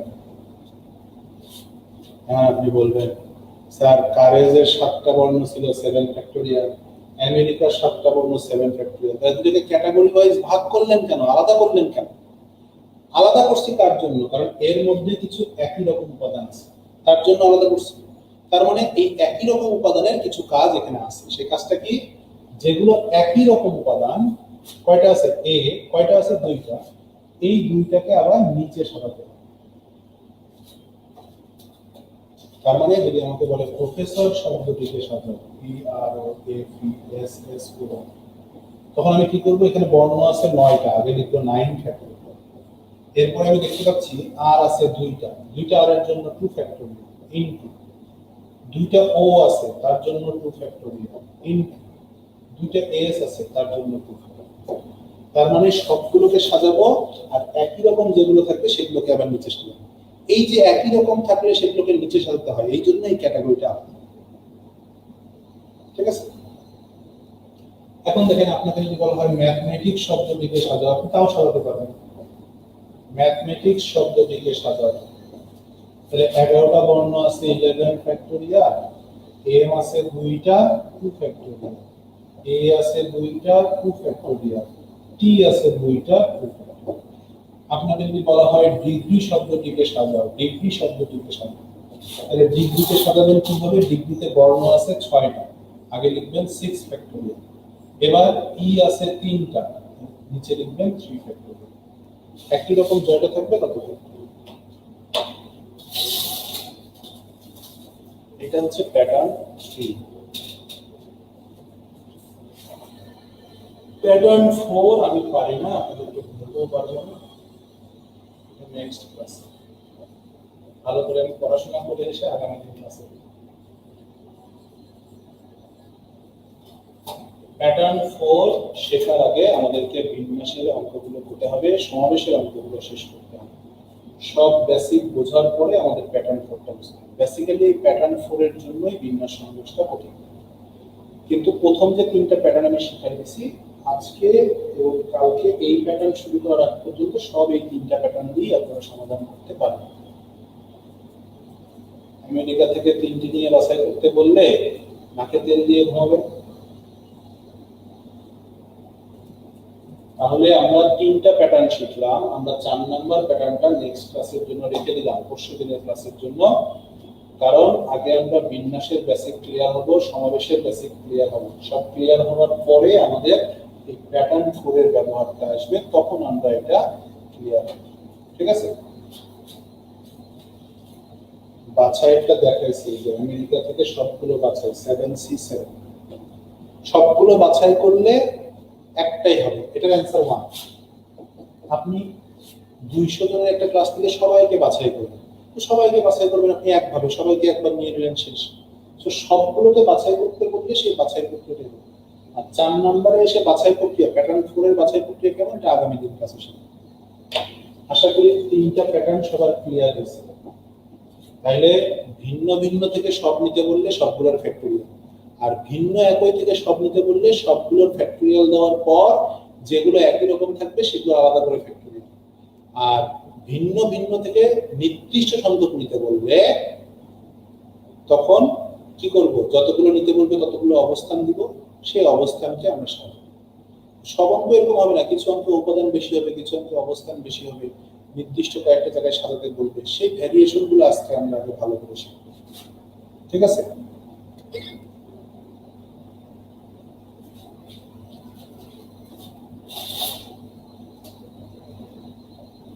আশা করি এখন পর্যন্ত যে বেসিক গুলো পড়িয়েছি সবার ক্লিয়ার হয়েছে। যদি হয়ে থাকে তাহলে এখন আমি অঙ্কে গেলে আপনারা অঙ্কের প্যাটার্নটা বুঝতে পারবেন এবং অঙ্কটা ধরতে পারবেন যে আচ্ছা স্যার এই নিয়মে করছে। যেমন প্রথমে আমরা শিখব সব সাজানো, সব সাজানো এই নিয়ে, হ্যাঁ। তারপরে আমরা শিখব একত্রে রেখে সাজানো, একত্রে রেখে সাজানো। তারপরে আমরা শিখব একত্রে না রেখে সাজানো। এখন আমরা তিনটা জিনিস শিখবো, যে প্রত্যেকটা একটা করে সিগমেন্ট। আমি বলছি না যেখানে সিগমেন্ট অনেক বেশি, প্যাটার্ন অনেক বেশি, এগুলো মাথায় রাখতে হবে। সব সাজানোটা আমরা অলরেডি শিখে আসছি। সব সাজানো, সেটা যদি ভিন্ন ভিন্ন বর্ণ হয় আমরা তাও সাজাতে পারবো, সেটা যদি ভিন্ন সাথে একই রকম বর্ণ হয় তাও সাজাতে পারবো। সে যদি আমাকে বলা হয় ম্যাথমেটিক্স শব্দটিকে কতভাবে সাজানো যায়, ম্যাথমেটিক্স শব্দটিকে কতভাবে সাজানো যায়, তাহলে আমরা শিখে আসলাম এটা লিখবো হচ্ছে 11 ফ্যাক্টোরিয়াল n দুইটা a দুইটা t দুইটা। এই যে এটা হচ্ছে আমাদের অ্যানসার। এখন এগুলোর মান ভাঙাতে হবে। আমি ক্লাসের শেষের দিকে আবার আপনাদেরকে ফ্যাক্টোরিয়াল ভাঙানোটা শিখাই দিব, আপনাদের মানগুলো মুখস্থ হয়ে যাবে। আমি মান মুখস্থ করার বুদ্ধি শিখাই, ঠিক আছে? তাহলে এটা আমরা শিখছি। সবগুলো সাজাতে বললে কিভাবে সাজাতে হয় সেটা আমাদের অলরেডি শেখা হয়ে গেছে। আপনি দেখেন এখন প্রফেসর সাজাতে পারবেন, সাপ্লাই সাজাতে পারবেন, ইঞ্জিনিয়ারিং সাজাতে পারবেন, যে কোনো কিছু আপনি এখন সাজাতে পারবেন, আপনার কোনো সমস্যা নেই, ঠিক আছে? আমরা নরমাল বিন্যাস সমাবেশ কিন্তু শিখে ফেলছি। এখন আমাদের পেঁচানো বিন্যাস সমাবেশ শিখতে হবে। যেমন একত্রে রাখা, এই যে একত্রে রাখা বললে ব্যাপারটা কিভাবে ক্যালকুলেশন করতে হয়, তারপরে একত্রে না রাখা বললে কিভাবে ক্যালকুলেশন করতে হয়, এগুলো আমাদের বুঝতে হবে, ঠিক আছে? স্যার আমি কি বিন্যাস সমাবেশ পারতেছি ঠিকঠাক? আমি তো বিন্যাস সমাবেশ পারি না। একটু কমেন্টস করেন, একটু রেস্ট করি। একটা কথা বলতে গিয়ে মাথা ঘুরতেছে, 5 মিনিট রেস্ট। আগে আপনাদের কমেন্টস টমেন্টস শুনি, তারপরে শুরু করি। আমাকে আজকে মানে ফোন মেসেজ দিছে যে শুধু 10টায় সূচকের ক্লাস, বিন্যাসের ক্লাস, এটা আমাকে বলে না। এসে বলতেছে স্যার আজকে বিন্যাসেরও ক্লাস নেই। আসলে মানসিকভাবে প্রস্তুত ছিলাম না, এক, দুই হচ্ছে শারীরিকভাবে বেশি একটা সুবিধা নেই। স্যার আমি যে বেসিকগুলো বুঝাইছি সেগুলো কি আপনারা বুঝছেন, মানে কাজে দিছে? বুঝতে পারবেন? এগুলো বারবার দেখবেন, ভিডিওটা কিন্তু বারবার দেখতে হবে। বেসিক, আমি আবারও বলছি, এই বেসিক যেভাবে শিখেছি এটা বাজারের কোনো বইয়ে পাবেন না। আর জীবন স্নাক এখনো বের হয়নি, সামনে ডিসেম্বরে বের হবে, তার আগ পর্যন্ত কোনো বই থেকে আপনারা এটার হেল্প পাবেন না। সুতরাং এই ক্লাসটাই ভালো করে করবেন, এই ক্লাসের ভিডিওটা বারবার দেখবেন, তাহলে আপনারা এই নিয়মটা আয়ত্ত করতে পারবেন। আর আয়ত্ত করতে পারলে তখন আপনারা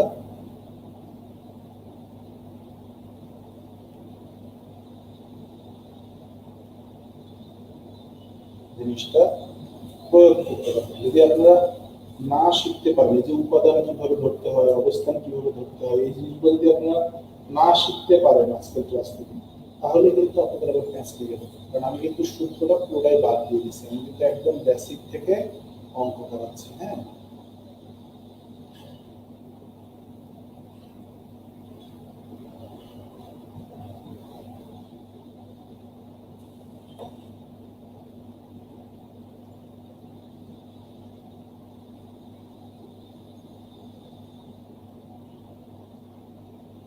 ওদের মন কোনোদিনই ভরবে না। বেসিক শিখেছি আবার বলে বিন্যাস করলে আরো ভালো লাগে, এত ভালো লাগে কিন্তু মন কোনোদিনই ভরবে না।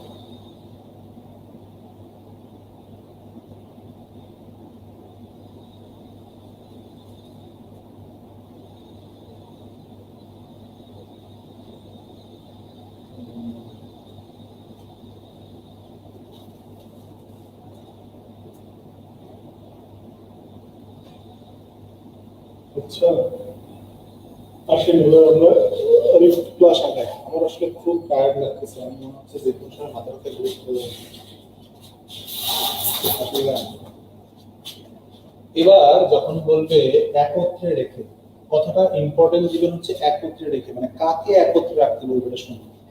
আপনাকে বললো স্বরবর্ণগুলো একত্রে রেখে, হ্যাঁ, স্বরবর্ণ একত্রে রেখে, ভালো করে বুঝতে হবে। এই যে যাদেরকে একত্রে রাখতে বলবে, স্বরবর্ণ মানে হচ্ছে ভাওয়েল।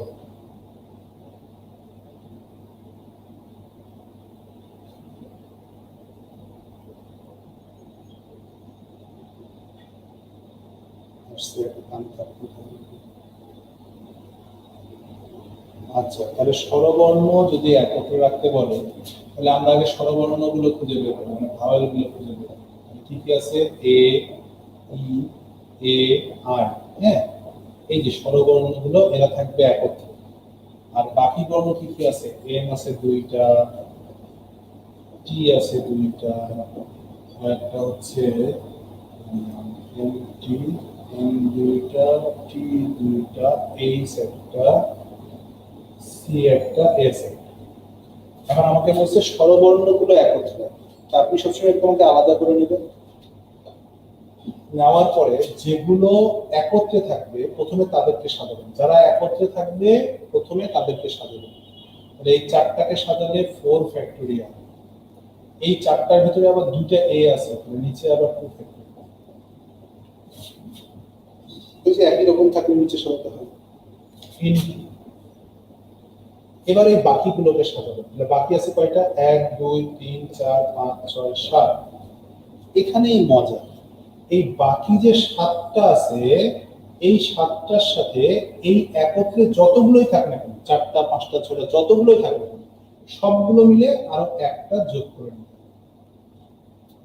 তার মানে একত্রে যাদেরকে বলবে প্রথমে তাদেরকে সাজানোর পর বাকিগুলোকে সাজানোর সময় একত্রে সবগুলো মিলে একটা যোগ করে নিতে হবে। এটা হচ্ছে নিয়ম। তাহলে এখানে 7টা ছিল, তার সাথে একটা যোগ করলে হবে 8টা, তাহলে 8 ফ্যাক্টোরিয়াল। এই 8টার মধ্যে এম দুইটা, টি দুইটা, তাহলে এম দুইটা, টি দুইটা। আর এটা সবগুলো মিলে যেহেতু একটা ধরছি, সো এখানে দুইটা কাউন্ট হবে না।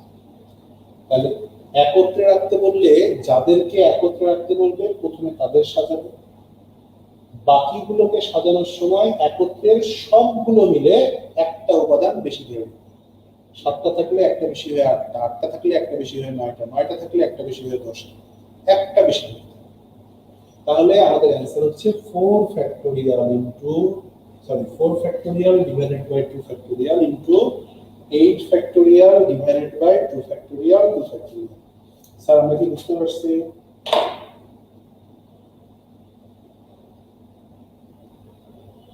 তাহলে যাদেরকে একত্রে রাখতে, এটা ব্যঞ্জন বর্ণ একত্রে রাখতে বলতে পারতো। ব্যঞ্জন বর্ণ যদি একত্রে রাখতে বলতো তখন আমরা কি করতাম? এখানে যে 7টা বর্ণ ছিল সেই 7টাকে সাজাতাম। এটা হচ্ছে ব্যঞ্জন বর্ণ একত্রে, সেই 7টাকে আগে সাজাতাম দিয়ে 2 ফ্যাক্টোরিয়াল 2 ফ্যাক্টোরিয়াল। এবার এগুলো বাকি বর্ণ থাকতো, এই 4টার সাথে এই সবগুলো মিলে একটা যোগ করে লিখতাম 5 ফ্যাক্টোরিয়াল বাই 2 ফ্যাক্টোরিয়াল।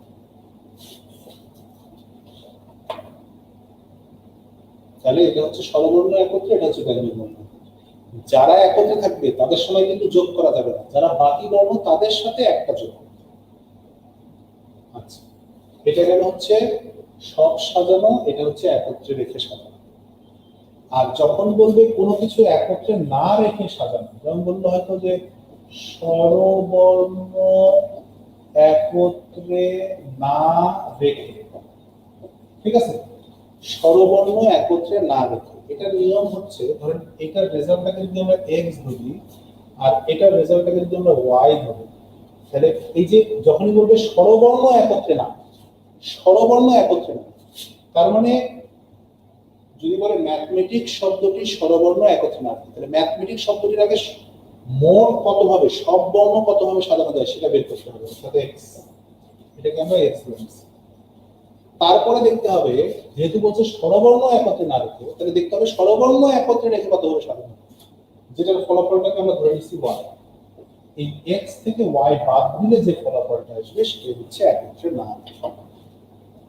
তার মানে একত্রে না রেখে সাজানো মানে হচ্ছে সবগুলো উপাদান সাজানো, সেখান থেকে একত্রে রেখে সাজানোটা বাদ। তাহলে সবগুলো সাজানো শিখতে হবে, একত্রে রেখে সাজানো শিখতে হবে, সবগুলো সাজানো থেকে একত্রে রেখে সাজানোটা বাদ দিলে তখন আমরা পেয়ে যাবো একত্রে না। তাহলে একত্রে না রেখে সাজানোর কথা বললে সব উপায়েও সাজাতে হবে, একত্রে রেখেও সাজাতে হবে, সব থেকে একত্রে বাদ দিতে হবে।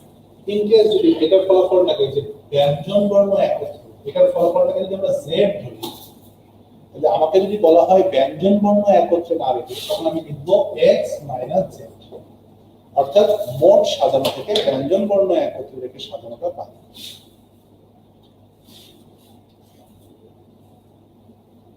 তাহলে এটা হচ্ছে সব সাজানো, অর্থাৎ সবগুলো বর্ণ যদি সাজাতে বলে তাহলে কিভাবে সাজাবো, একত্রে রেখে কিভাবে সাজাবো, আর একত্রে না রেখে কিভাবে সাজাবো, এটা আমাদের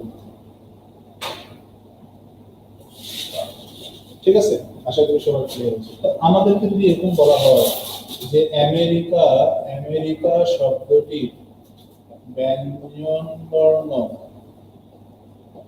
একত্রে না রেখে কতভাবে সাজানো, এই যে না রেখে বলছে তার মানে আগে মোট সাজাতে হবে। মোট সাজানো যায় 7 ফ্যাক্টোরিয়াল বাই 2 ফ্যাক্টোরিয়াল, মোট 7টা বর্ণ, তার মধ্যে 2টা একত্রে মাইনাস। এবার ব্যঞ্জন বর্ণ একত্রে রাখতে হবে। তাহলে ব্যঞ্জন বর্ণ কি কি আছে, এম আর সি, এই তিনটা, তাহলে 3 ফ্যাক্টোরিয়াল। যেহেতু ওই তিনটার মধ্যে একই রকম কিছু নাই, তার নিচে কিছু হবে না, ইনটু বাকি বর্ণ আছে 4টা, আর বাকি বর্ণের সাথে একত্রে সবগুলো মিলে একটা যোগ, তার মানে 5 ফ্যাক্টোরিয়াল। এটার মধ্যে আবার এ আছে 2টা, তার নিচে 2। তাহলে এটা হচ্ছে ব্যঞ্জন বর্ণ একত্রে রেখে, এটা হচ্ছে সব সাজানো, এটা থেকে এটা বাদ দিলে যে রেজাল্ট আসবে সেটা হচ্ছে একত্রে না রেখে।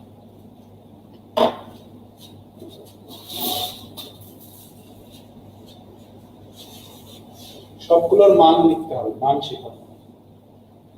শেষ পর্যন্ত ক্লাস করেন, ফ্যাক্টোরিয়ালের মান কিভাবে ভাঙাতে হয় সেটা আমি শেষে শেখাবো। মনোযোগ দিয়ে ক্লাস করবেন না, আগে সব শিখতে পারি যাবেন, আমি কষ্ট করে ক্লাস নিব, আপনারা আরাম করে বসে থাকবেন, ক্লাস করতে হবে।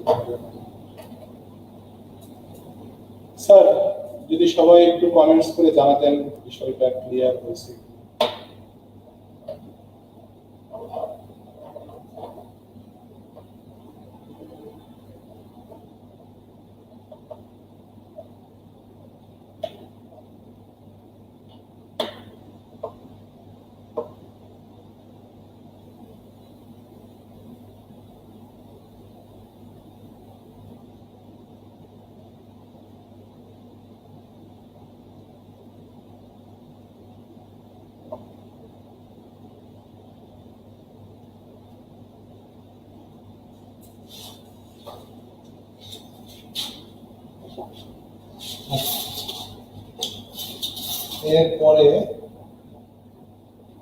এরপরে যেটা আমাদের বুঝতে হবে সেটা হচ্ছে কোন উপাদানের অবস্থান যদি আমরা সুনির্দিষ্ট করে ফেলি। আসলে সাজানো মানে আমরা এতক্ষণে কি বুঝলাম, যে আমরা প্রথমে বেসিকটা কি বুঝছি, উপাদান অবস্থান পরিবর্তন করবে, অবস্থান পরিবর্তন করে নতুন ফলাফল পেলে সেটা হচ্ছে সাজানো।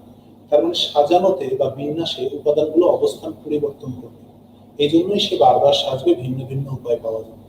এখন কোন উপাদান যদি অবস্থানই পরিবর্তন না করে, ফিক্সড হয়ে যায়, থাকে না এরকম ক্লাসে যে ফার্স্ট বয়েজে থাকে, সে সারাদিন এসে স্যারের সামনের সিটটা একদম গোছায় নিয়ে বসে, সে অন্য কোথাও বসবে না, স্যারের সামনেই বসবে। সকালবেলা পণ করে আসে, 9টার স্কুলে সে 7:30টার সময় সে বসে থাকে, এরকম কিছু স্টুডেন্ট ছিল ফার্স্ট বয়। তো ওই যে ও একটা জায়গা ছাড়া সারা জীবন স্কুলের কোনো বেঞ্চের ধারের কাছেও যায়নি, তো ওর জীবনটা পুরো বৃথা, ও কিছুর মধ্যে নাই। ওর একটাই টার্গেট, সামনে বসবো, স্যার আমাকে দেখবে, আমি স্যারকে দেখবো, স্যার পড়াবে, আমি পড়বো, আমি পড়বো, আমি পড়ে ফার্স্ট হবো, এছাড়া ওর কোনো টার্গেট নেই। তো এই যে দেখেন, ও কিন্তু একটা কাজে স্থির, ওর আর কোনো কাজ নেই, তেমন ও কোনো কিছুর মধ্যে নাই, ও শুধু পড়াশোনা। ঠিক সেরকম কোনো উপাদানের অবস্থান যদি সুনির্দিষ্ট করা হয়, তাকে সবকিছু থেকে বাদ দিতে হবে, সাধারণ প্রক্রিয়া থেকে বাদ দিয়ে দিতে হবে। যেমন এখানে অনেকগুলো প্রশ্ন আসবে, আমরা সৃজনশীলের মতো এই জিনিসটা শিখবো। COURAGE, কারেজ শব্দটিকে কতভাবে সাজানো যাবে, যেখানে আমরা কারেজ শব্দটাকে সাজাবো, তাহলে কারেজ শব্দকে তো সাজানো যায় 7 ফ্যাক্টোরিয়াল হবে, এটা তো আমরা শিখছি। কিন্তু কথাটা হচ্ছে এখানে কন্ডিশন দেওয়া থাকবে, যেখানে একটা কন্ডিশন দেওয়া থাকবে, যেমন এখানে কন্ডিশন কি দিল, আর বর্ণটি আর বর্ণটি প্রথম অবস্থানে থাকবে। ঠিক আছে, তাহলে প্রথম কন্ডিশন কি দিল, আমি তারের শব্দটাকে সাজাবো, কোনো সমস্যা নাই, কিন্তু শব্দটাতে কি হবে, আর বর্ণটা সবসময় প্রথমে থাকবে। তাহলে আর বর্ণ যদি সবসময় প্রথমে থাকে, তাহলে আর বর্ণটা প্রথম অবস্থানে ফিক্সড, সে আর কোনো অবস্থানে যাবে না, তার মানে সে সাজবে না, তার মানে আর কে বাদ দিয়ে দেন। কারণ আর কে যদি বাদ দিয়ে দেন, তাহলে বাকি থাকে 6টা বর্ণ, এই 6টা বর্ণ 6টা অবস্থানে সাজবে। 6টা বর্ণ 6টা অবস্থানে সাজলে অ্যান্সার হবে 6। কে সাজলো না, আর একটা অবস্থান নিয়ে বসে থাকলে একটা অবস্থান কমে গেল, একটা উপাদান। ঠিক আছে, না নামাজের ব্রেক দিব না, ক্লাস শেষ করে নামাজ পড়তে হবে। 2 নাম্বার হচ্ছে আর বর্ণটি কোথায় অবস্থান। এবার বললো এ বর্ণটি প্রথমে এবং জি বর্ণটি শেষে থাকবে। তাহলে এ থাকবে প্রথমে, তার মানে প্রথমে যেহেতু ফিক্সড, এ বাদ। জি থাকবে শেষে, মানে জি শেষে ফিক্সড, জি বাদ। দুটা বর্ণ বাদ, প্রথম আর শেষ দুটো অবস্থান বাদ। তাহলে বাকি বর্ণ থাকে 5টা, অবস্থান থাকে 5টা, অ্যান্সার হবে 5। এই যে এগুলো হচ্ছে কথার প্যাচ, আপনাকে কথার প্যাচ দিবে একটা একটা। 3 নম্বরে দেখেন, এবার 2 নাম্বার আর 3 নম্বরের মধ্যে প্যাচ থাকবে। এবার বলবে এ এবং জি কে প্রথম ও শেষ অবস্থানে রেখে। এবার আপনি বলবেন স্যার আগের প্রশ্ন আর এই প্রশ্ন তো সেম, তাহলে সমস্যা কি? সমস্যা একটাই, সেটা হচ্ছে আগের প্রশ্নে স্পষ্ট করে বলে দিচ্ছে এ বর্ণটি প্রথমে, জি বর্ণটি শেষে। আর এখানে বলছে এ এবং জি এই দুইটা বর্ণ প্রথম আর শেষে থাকবে। তাহলে কে প্রথম আর কে শেষে আমরা জানি।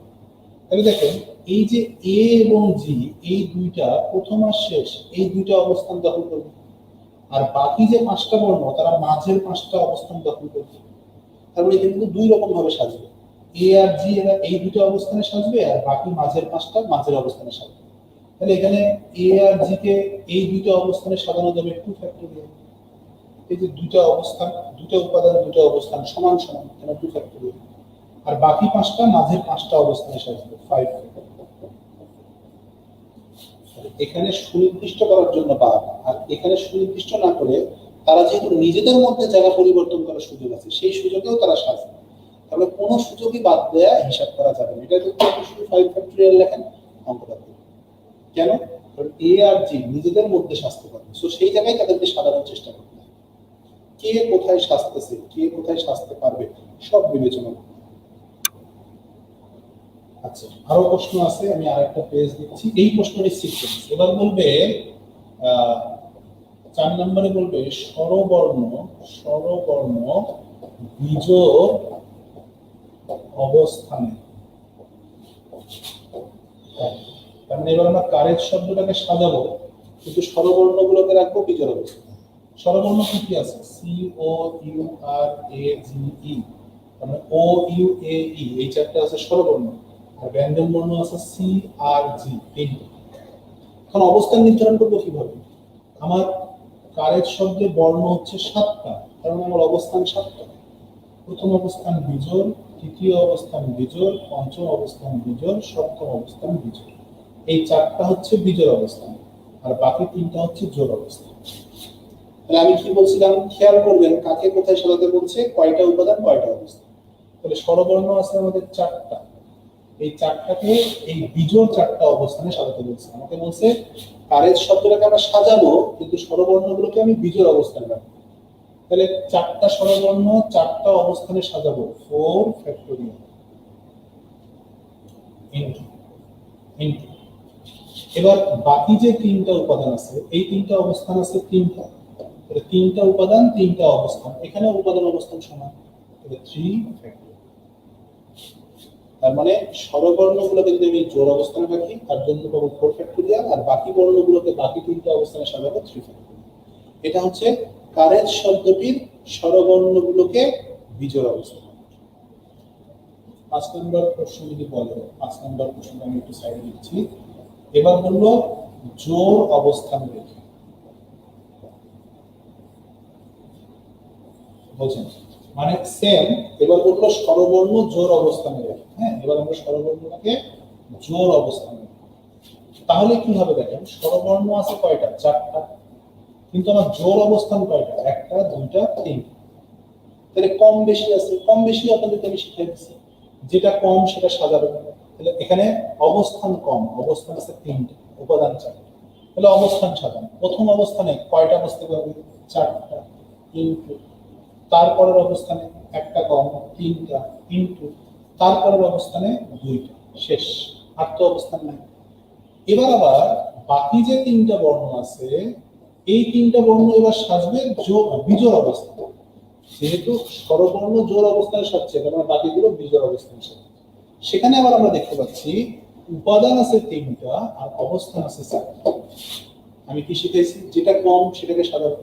উপাদান কম, প্রথম উপাদানকে কয়টা অবস্থানে সাজাতে পারবেন? 4টা, ইনটু পরের উপাদানকে 3টা অবস্থানে সাজাতে পারবেন, ইনটু আবার একটা অবস্থান কমে যাবে, শেষের উপাদানকে 2টা অবস্থানে সাজাতে পারবেন। এই যে আপনার ভাই, আমি গুনতে পারলে, আমি যদি গুনতে পারি যে সি কে আমি কয়টা জায়গায় বসাতে পারবো? 4টা জায়গায়। শুধু গুনতে পারলে আমার অঙ্ক হয়ে যাচ্ছে, আমার কোনো কিছু চিন্তা করতে হচ্ছে না। সি 4টা জায়গায় বসতে পারবে, তার মধ্যে যে কোনো একটাতে বসবে, একটা হিসাব বাদ। তাহলে আর বসতে পারবে 3টা জায়গায়। এখানে আমি গুনতেছি আর সংখ্যা লিখতেছি, আমি কোথাও কোনো কিছু সূত্র অনুসারে লিখিনি, তাহলে গুনতেছি আর লিখতেছি। তো আমি যদি গুনতে পারি, কাউন্ট করতে পারি, তাহলে আমি বিন্যাস সমাবেশ পারবো। আমার তো কনফিডেন্স লেভেল এরকম হওয়া উচিত যদি আমি উপাদান অবস্থান বুঝতে পারি। স্যার দেখেন এই দুটো অঙ্ক সবার ক্লিয়ার হয়েছে কিনা। এই যে এরকম ভাবে আপনাকে কন্ডিশন দিবে, কন্ডিশন যখন দিবে আপনি সেই কন্ডিশন অনুসারে অবস্থান নির্ধারণ করবেন, উপাদান নির্ধারণ করবেন আর সাজাবেন।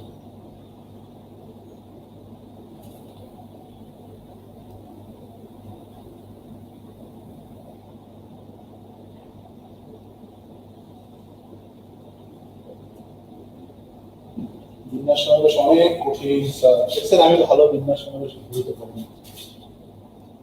কি সব উল্টা বুঝাচ্ছে আল্লাহ জানে, কি শিখতেছে না কি যে করতেছে। আচ্ছা, এরপরে আমরা কিছু ছোট ছোট প্রশ্নের উত্তর দিব, ঠিক আছে?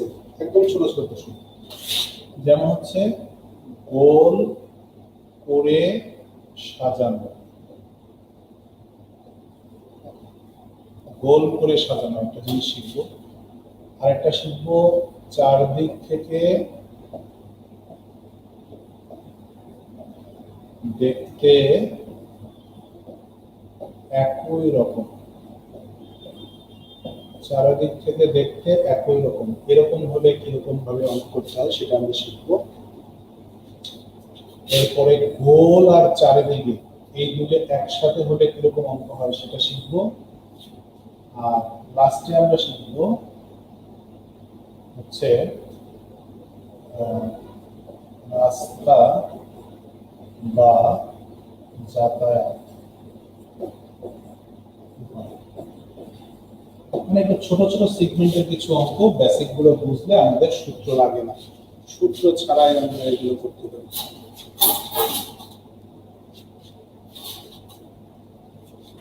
ঠিক আছে, যেমন দেখো এই কথাটা কি লিখছি, গোল করে সাজানো, নট গোল জিনিস সাজানো।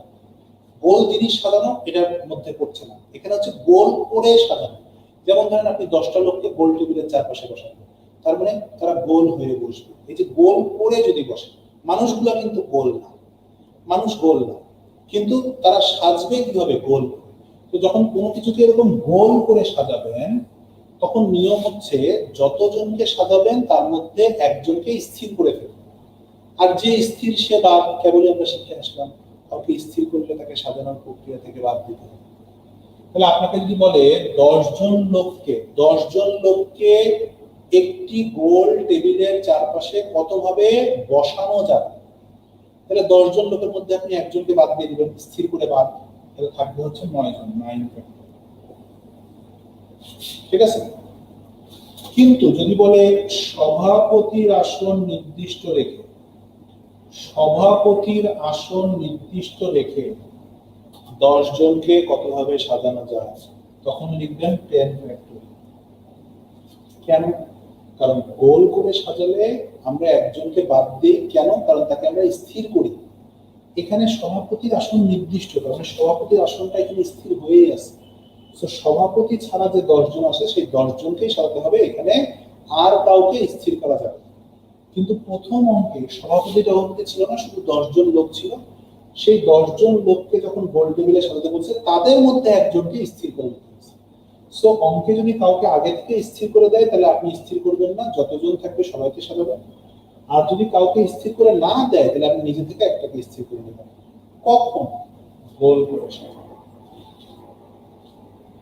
সেকেন্ড সেগমেন্ট হচ্ছে চারপাশ থেকে দেখতে একই রকম। অনেক সময় আপনারা এটা ভুল বোঝেন, দুই দিক থেকে দেখতে একই রকম হলে আপনারা কনফিউজড হয়ে যান। না, চার দিক।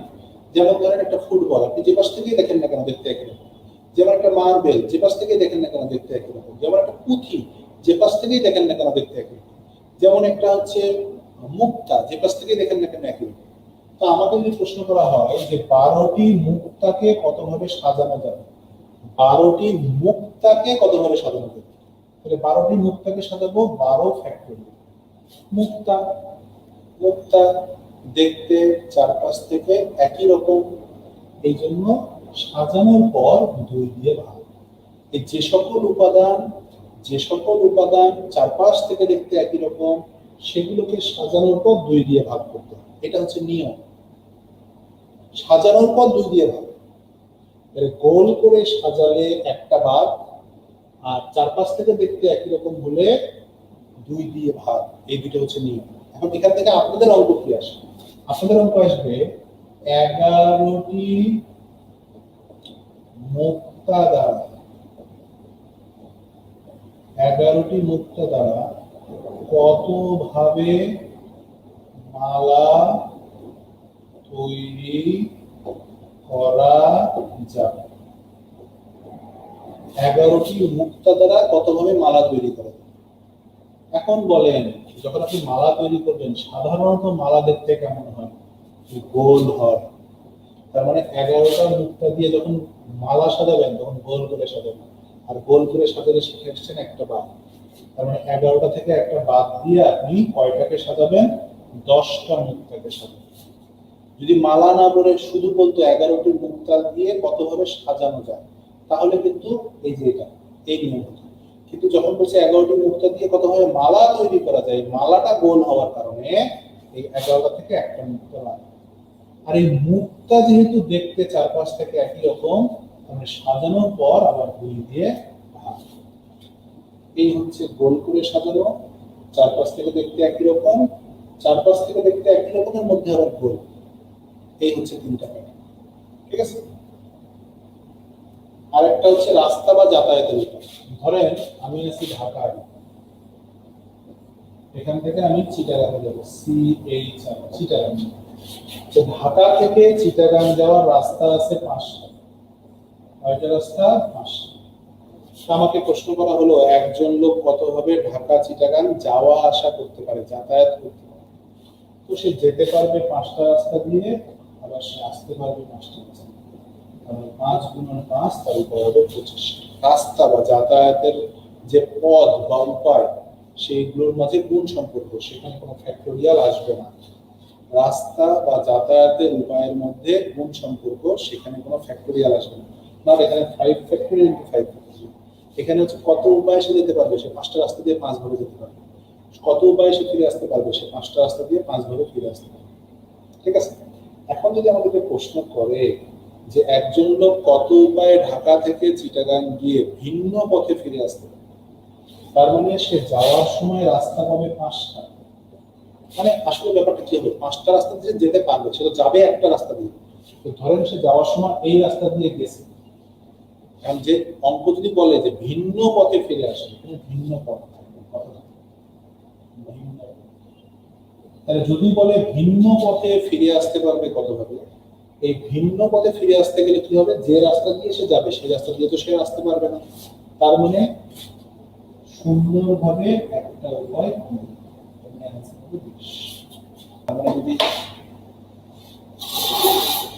তার মানে যদি যাওয়া আসা বলে তাহলে 5 × 5, আর যদি ভিন্ন পথে যাওয়া আসা বলে তাহলে 5 × 4, ভিন্ন পথ বলে আসার সময় একটা রাস্তা কমবে।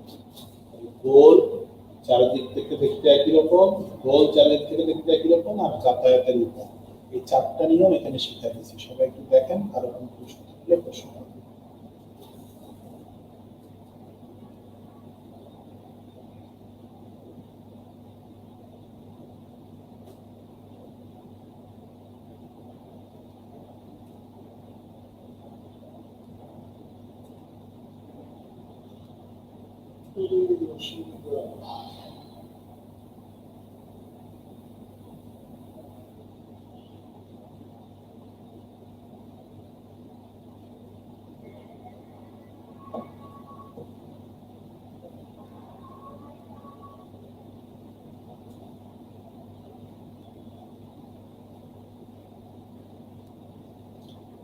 স্যার সবাই কি ক্লিয়ার?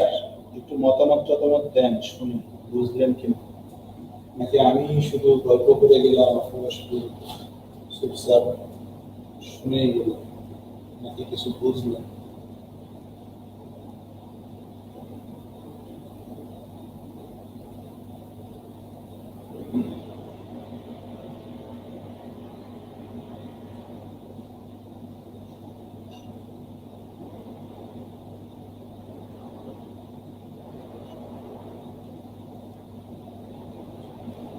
সবাই একটা প্রশ্নের উত্তর দেন তো, বিন্যাস সমাবেশ মানে কঠিন মনে হচ্ছে না সহজ মনে হচ্ছে? বিন্যাস কি কঠিন মনে হচ্ছে না সহজ মনে হচ্ছে?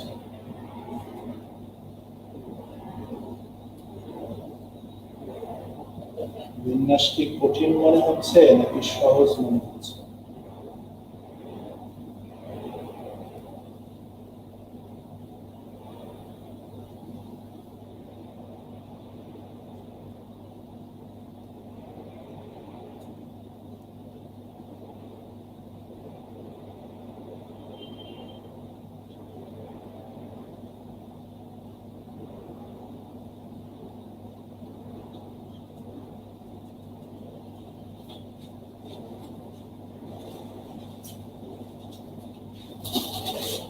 মোটামুটি আমাদের বিন্যাসের সেগমেন্ট শেখা শেষ, এখন আপনাদের প্র্যাকটিস।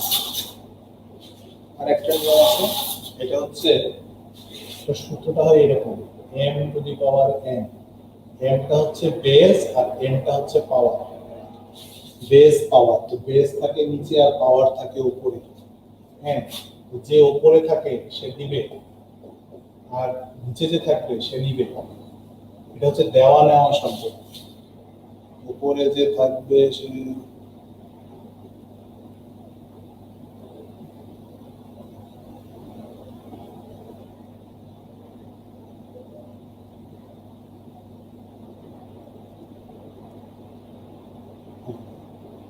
আমার ক্লাস অনেক সহজ লাগে, কিন্তু আপনার ক্লাস ধরে বাজারের কোনো বইয়ের অঙ্ক করতে গেলে সেই অঙ্ক আর আমরা বুঝি না। কেন? কারণ বাজারের বইয়ে যে নিয়মে অঙ্ক করা থাকে আপনি সেই নিয়মে অঙ্ক বুঝান। এখন আমাদের কি হবে স্যার? এবার সম্পর্কটা হচ্ছে দেওয়া নেওয়া সম্পর্ক। হ্যাঁ, সাধারণত দেখেন আমরা যখন কাউকে দেই আমাদের হাতটা উপরে থাকে, আর যে কেউ যখন নেয় তার হাতটা নিচে থাকে। দেওয়া নেওয়া সম্পর্কটা কেমন? যে নিবে সে থাকবে নিচে, যে দিবে সে থাকবে উপরে। যেমন ধরেন 7টি পুরস্কার, 7টি পুরস্কার 5জন বিজয়ীকে দিবেন। 7টি পুরস্কার 5জন বিজয়ীকে কতভাবে বিতরণ করা যায়। তারপরে বললো 6টি চিঠি 4টি পোস্ট বক্সে কতভাবে পোস্ট করা যায়। ঠিক আছে, তারপরে বললো 5জন ভোটার 3জন প্রার্থীকে কতভাবে ভোট দিতে পারে। এই ধরনের অঙ্কগুলো বলে না, এদের কিন্তু দেওয়া নেওয়া সম্ভব। কিভাবে? পুরস্কার দেওয়া হবে বিজয়ী পুরস্কারটা নিয়ে, চিঠিটা দেওয়া হবে পোস্ট বক্স যেটা রিসিভ করবে, পোস্ট বক্সে চিঠিটা নেওয়া হবে। 5জন ভোটার ভোট দিবে আর 3জন প্রার্থী ভোটটা নিবে। এই যে দেওয়া নেওয়া সম্পর্ক, আমি কি বলছি, যে নিবে সে থাকবে বেজে আর যে দিবে সে থাকবে পাবে। তাহলে এখানে নিবে কি, বিজয়ী নিবে, তার মানে 5 থাকবে বেজে আর 7টি পুরস্কার দেওয়া হবে, 7 থাকবে উপরে, 5 টু দি পাওয়ার 7। 6টি চিঠি, 4টি পোস্ট বক্স এই চিঠিগুলো রিসিভ করবে নিবে, তাহলে 4 হচ্ছে বেজ আর 6 হচ্ছে পাওয়া। যেমন এখানে বলছে 5 জন ভোটার, এরা দিবে, নিবে কে 3 জন প্রার্থী, 3 টু দি পাওয়ার। এখন যদি এখানে বলতো, আমি যেবার চিন্তা করে উল্টা, এখানে যদি বলতো যে 3 জন ভোটার 5 জন প্রার্থীকে কতভাবে ভোট দিতে পারে, তখন অ্যান্সার হতো 5 টু দি পাওয়ার 3। 5 জন নিবে, 3 জন নিবে, যে নিবে সে নিচে, যে দিবে সে উপর, বেজ এবং পাওয়ারের মধ্যে এটা হচ্ছে সম্পর্ক।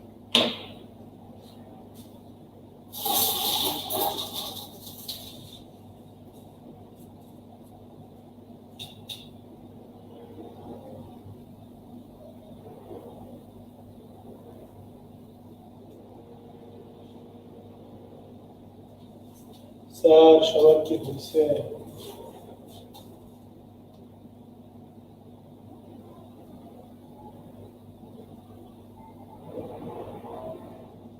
সমান হলে তো সহজ।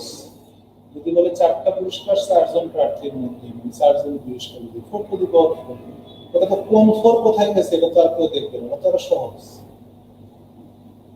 ধরেন 5 জন 5 জনকে দিবে, মানে ধরেন 5টা চিঠি 5টা পোস্ট, তাহলে 5 টু দি পাওয়ার 5। ওটা তো কোন 5 কোথায় গেছে এটাই বুঝতে পারবেন না, ওটা তো সহজ হয়ে গেল।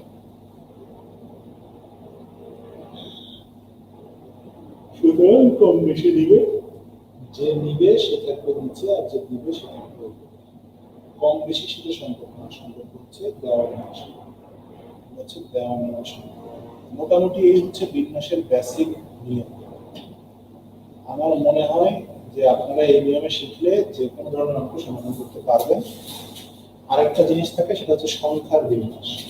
তো সংখ্যার বিন্যাসটা আজকে টোটালটা শিখাবো না, অর্ধেকটা শিখাবো, কারণ আজকে টোটাল শিখলে আগামী দিন ক্লাস নেওয়ার জন্য কিছু টপিকসই পাওয়া যাবে।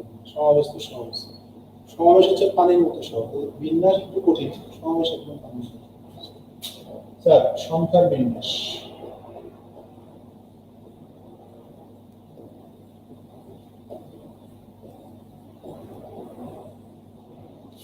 সংখ্যার বিন্যাস হলো 1 2 3 4 5 6 অঙ্কগুলো ব্যবহার করে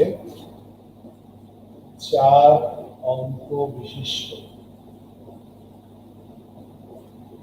কতগুলো সংখ্যা। তাহলে প্রশ্নটা হবে এরকম যে 1 2 3 4 5 6 এরকম কিছু অঙ্ক দিবে, দিয়ে বলবে 4 অঙ্ক বিশিষ্ট কতগুলো সংখ্যা গঠন করা যাবে, 5 অঙ্ক বিশিষ্ট কতগুলো সংখ্যা গঠন করা যাবে, 6 অঙ্ক বিশিষ্ট কতগুলো সংখ্যা গঠন করা যাবে। এরকম যতগুলো অঙ্ক বিশিষ্ট বলবে ঠিক ততগুলো অবস্থান। 4 অঙ্ক বললে 4টা অবস্থান, 3 অঙ্ক বললে 3টা অবস্থান, 2 অঙ্ক বললে 2টা অবস্থান। সমস্যা হচ্ছে এই সংখ্যার অঙ্কে বেশ কিছু কন্ডিশন। যেমন প্রথম কন্ডিশন হচ্ছে পুনরাবৃত্তি হবে। পুনরাবৃত্তি হবে মানে একই জিনিস বারবার বসতে পারবে। এতে পরিবর্তনটা কি হয় দেখেন, প্রথম অবস্থানে 6টা উপাদান বসতে পারে, যেহেতু অবস্থান কম আমরা অবস্থান সাজাবো, প্রথম অবস্থানে 6টা উপাদান বসতে পারে। নিয়ম অনুসারে কি, একটা কমে এখানে 5টা বসার কথা, কিন্তু যখন বলবে পুনরাবৃত্তি হবে তার মানে কি, যেটা বসছে সেটা যে বাদ করবে না সেটা আবার বসতে পারে, তার মানে এখানেও বসতে পারবে 6টা। মানে এই যে একটা কমে যাওয়ার কথা, কারণ কোনো কিছু রিপিট হয় না, কিন্তু সংখ্যার ক্ষেত্রে পুনরাবৃত্তি থাকে। সুতরাং সংখ্যার ক্ষেত্রে এই ঘটনাটা ঘটবে যে আপনি 6টা উপাদান প্রথম অবস্থানে বসাতে পারবেন। যদি বলে পুনরাবৃত্তি করা যাবে বা একই সংখ্যা বারবার ব্যবহার করা যাবে, তখন আপনি এখানে যে সংখ্যাটা বলেছেন সেটাকে এখানেও বসাতে পারবেন। তখন এখানেও 6টা উপাদানই বিবেচনা হবে, এখানেও 6টা, এখানেও 6টা, তখন অ্যান্সারটা হবে এরকম। পুনরাবৃত্তি হলে যতগুলো থাকবে সবগুলো সংখ্যা সব জায়গায় বসতে পারবে। কিন্তু যদি আবার বলে পুনরাবৃত্তি হবে না, তাহলে আবার আগের নিয়মে চলে যাবে। পুনরাবৃত্তি হবে না মানে মানে একই সংখ্যা বারবার রিপিট হবে না, রিপিট না হলে আগের মতো। সেটা কেমন? প্রথম অবস্থানে বসতে পারবে কয়জন? 6 জন। একজন কমে দ্বিতীয় অবস্থানে 5 জন, একজন কমে তৃতীয় অবস্থানে 4 জন, একজন কমে তারপরে 3 জন, শেষ। তাহলে 1 2 3 4 5 6 অঙ্কগুলো ব্যবহার করে 4 অঙ্ক বিশিষ্ট কতগুলো সংখ্যা গঠন করা যাবে? পুনরাবৃত্তি হবে না। তাহলে এরকম পুনরাবৃত্তি হবে। তাহলে 3 নম্বর, পুনরাবৃত্তি হবে না কিন্তু সংখ্যাটা হবে বিজোড়। এবার কন্ডিশনে বললো 4 অঙ্ক বিশিষ্ট সংখ্যা হবে কিন্তু সংখ্যাটা পুনরাবৃত্তি হবে না, কিন্তু সংখ্যাটা হতে হবে বিজোড়। এখন মনে রাখতে হবে সংখ্যার অঙ্ক করতে গেলে যেটা কন্ডিশনাল অবস্থান, কন্ডিশনাল কোনো অবস্থান যদি কন্ডিশনে থাকে সেই অবস্থানটা সবার আগে করতে হবে। যেমন আমার যদি বিজোড় সংখ্যা গঠন করতে হয় তাহলে আমাকে এই 4 অঙ্ক বিশিষ্ট সংখ্যার একক অবস্থানে বিজোড় সংখ্যা রাখতে হবে। কোন সংখ্যা রাখতে হবে? বিজোড় সংখ্যা। তাহলে এখানে শুধুমাত্র বিজোড় সংখ্যাগুলো বুঝতে পারবে। কে কে আছে? 1 3 5। তাহলে এই তিনটা এখানে বুঝতে পারবে। 3 যেহেতু পুনরাবৃত্তি হবে না তার মানে কি তিনটার মধ্যে যে কোনো একটা এখানে বসবে, বাকি দুটো থেকে যাবে। তাহলে আমরা ধরলাম 1 প্রথমে শেষে বসে বসছে, যে কোনো একটা বাদ দিতে হবে, 1 বাদ দিতে। তাহলে আমাদের বাকি থাকলো কয়টা? 5টা। তাহলে এখানে বসতে পারবে 5টা, একটা কমে এখানে বসতে পারবে 4টা, একটা কমে এখানে বসতে পারবে 3টা। কিন্তু প্রথমে আগে এই অবস্থানটা পূরণ করে নিতে হবে, নাহলে অঙ্ক ভুল হবে।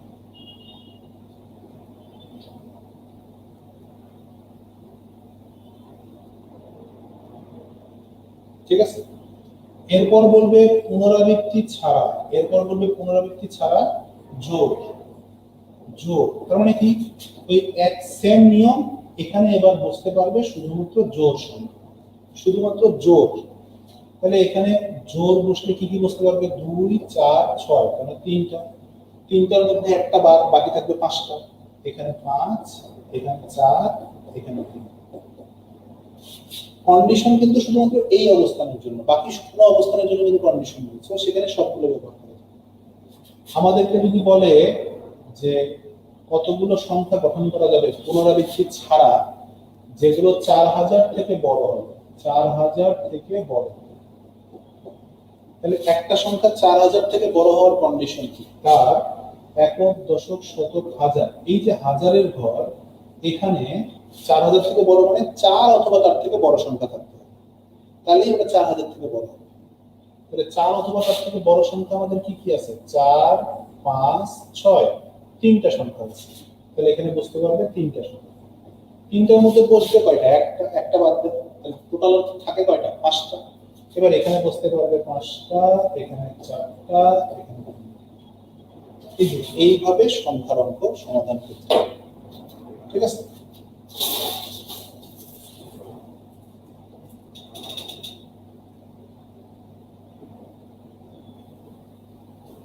এবার এই অঙ্কে আপনারা কি প্যাচ লাগাবেন জানেন? এখানে কি লিখছি? 3 কেন লিখছি? কারণ বিজোড় উপাদান ছিল 3টা, আমি এই জন্য 3 লিখছি। এখানে কিন্তু আমি এই 3টা এখানে লিখিনি। আপনারা এখন প্যাচ লাগাবেন, স্যার 3 লিখলেন, 5 লিখলেন না কেন, 1 লিখলেন না কেন? এই যে এটা চিন্তা করা যাবে না, চিন্তা হচ্ছে ওখানে কয়টা, একটা অবস্থানে কয়টা উপাদান বসানো যাবে সেই সংখ্যাটা আমরা লিখি, নির্দিষ্ট করে কোনো সংখ্যা লিখি। তাহলে বিজোড় অবস্থানে, বিজোড় অবস্থানে শুধুমাত্র বিজোড় উপাদান বসতে পারবে। বিজোড় উপাদান কয়টা ছিল? 3টা, যেটা 3 লিখছি। সে এখানে যদি 7 থাকতো তাহলে বিজোড় উপাদান আমাদের থাকতো 4টা, তখন আমরা এখানে 4 লিখি। যতগুলো উপাদান থাকতো আমরা উপাদান সংখ্যাটা লিখি, আমরা নির্দিষ্ট করে কোনো সংখ্যা কোনো অঙ্কে লিখি। এখানে উপাদান সংখ্যা আর অবস্থান সংখ্যার মধ্যে কাজ। ঠিক আছে?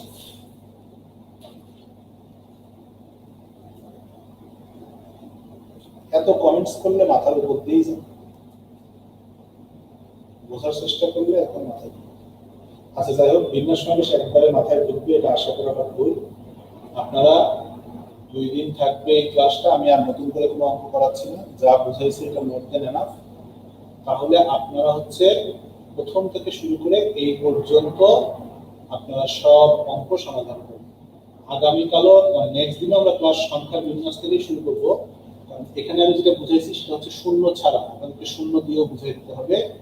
তারপরে আমরা সমাবেশ করব, তারপরে আমরা 4 নম্বর প্যাটার্নের যে নিয়মটা রেখে আসছি সেটা ক্লিয়ার। ঠিক আছে, আগে বেসিক গুলো ক্লিয়ার।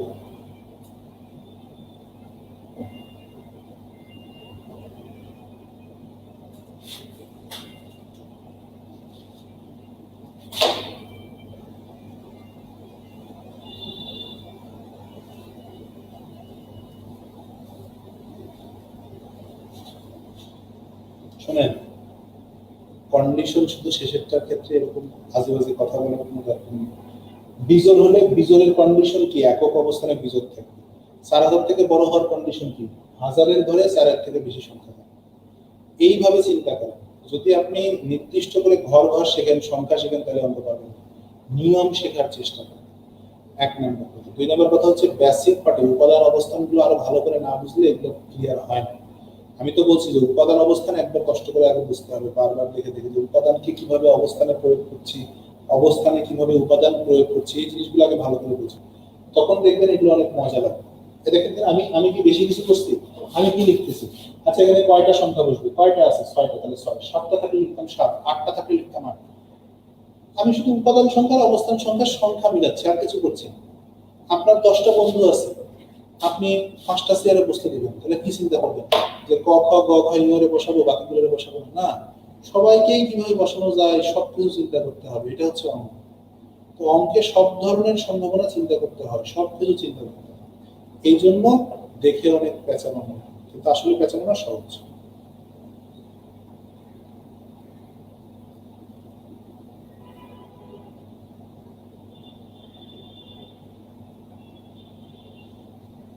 তোদের সামনে পাইলে কুশা কুশা থাপ পাইতাম।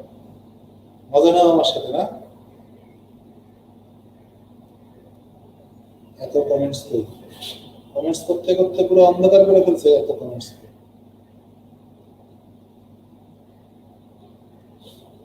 স্যার, মাঝে মাঝে কথা বাদ। আজকে একটু শরীরটা খারাপ, ভালো লাগতেছে না। আর বিন্যাস ক্লাসের প্রিপারেশন নিয়ে আসছে জন্য উল্টাপাল্টা বুঝাই দিচ্ছি আপনাদেরকে। যা বুঝাইছি দুনিয়ার উল্টাপাল্টা বুঝাইছি, সব উল্টাপাল্টা বুঝছেন আপনারা, কোনো বইয়ে পাবেন না।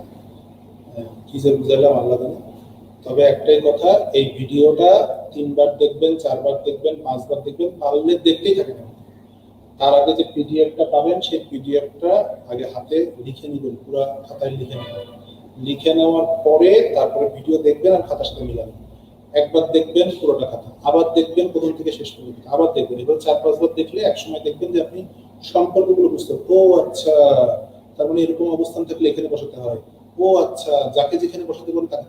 এখন ধরেন আমরা সাধারণত আপনারা ক্লাসরুমে আসলে 3টা-4টা করে সারি থাকে, আমরা বলি মেয়েরা মাঝখানে বসেন, ছেলেরা দুই পাশে বসেন। তার মানে সবার সব জায়গার বসার এক্সেস নাই, যাকে যেখানে বুঝতে বলছে সে সেখানে বসে। ঠিক অঙ্কে এরকম রেস্ট্রিকশন থাকে অনেক অঙ্কে, যে এদেরকে ওখানে সাজানো, ওদেরকে এখানে সাজানো। যাকে যেখানে সাজানো যাবে তাকে সেখানে বিবেচনা করতে হবে। সেই বিবেচনাটা আপনি কি দিয়ে করবেন? কাকে সাজাচ্ছেন উপাদান, আর কোথায় সাজাচ্ছেন অবস্থা। এই দুইটা জিনিসকে আপনাদের বিবেচনা করতে হচ্ছে। এই দুইটা জিনিসকে আপনারা খুব ভালো করে বলবেন।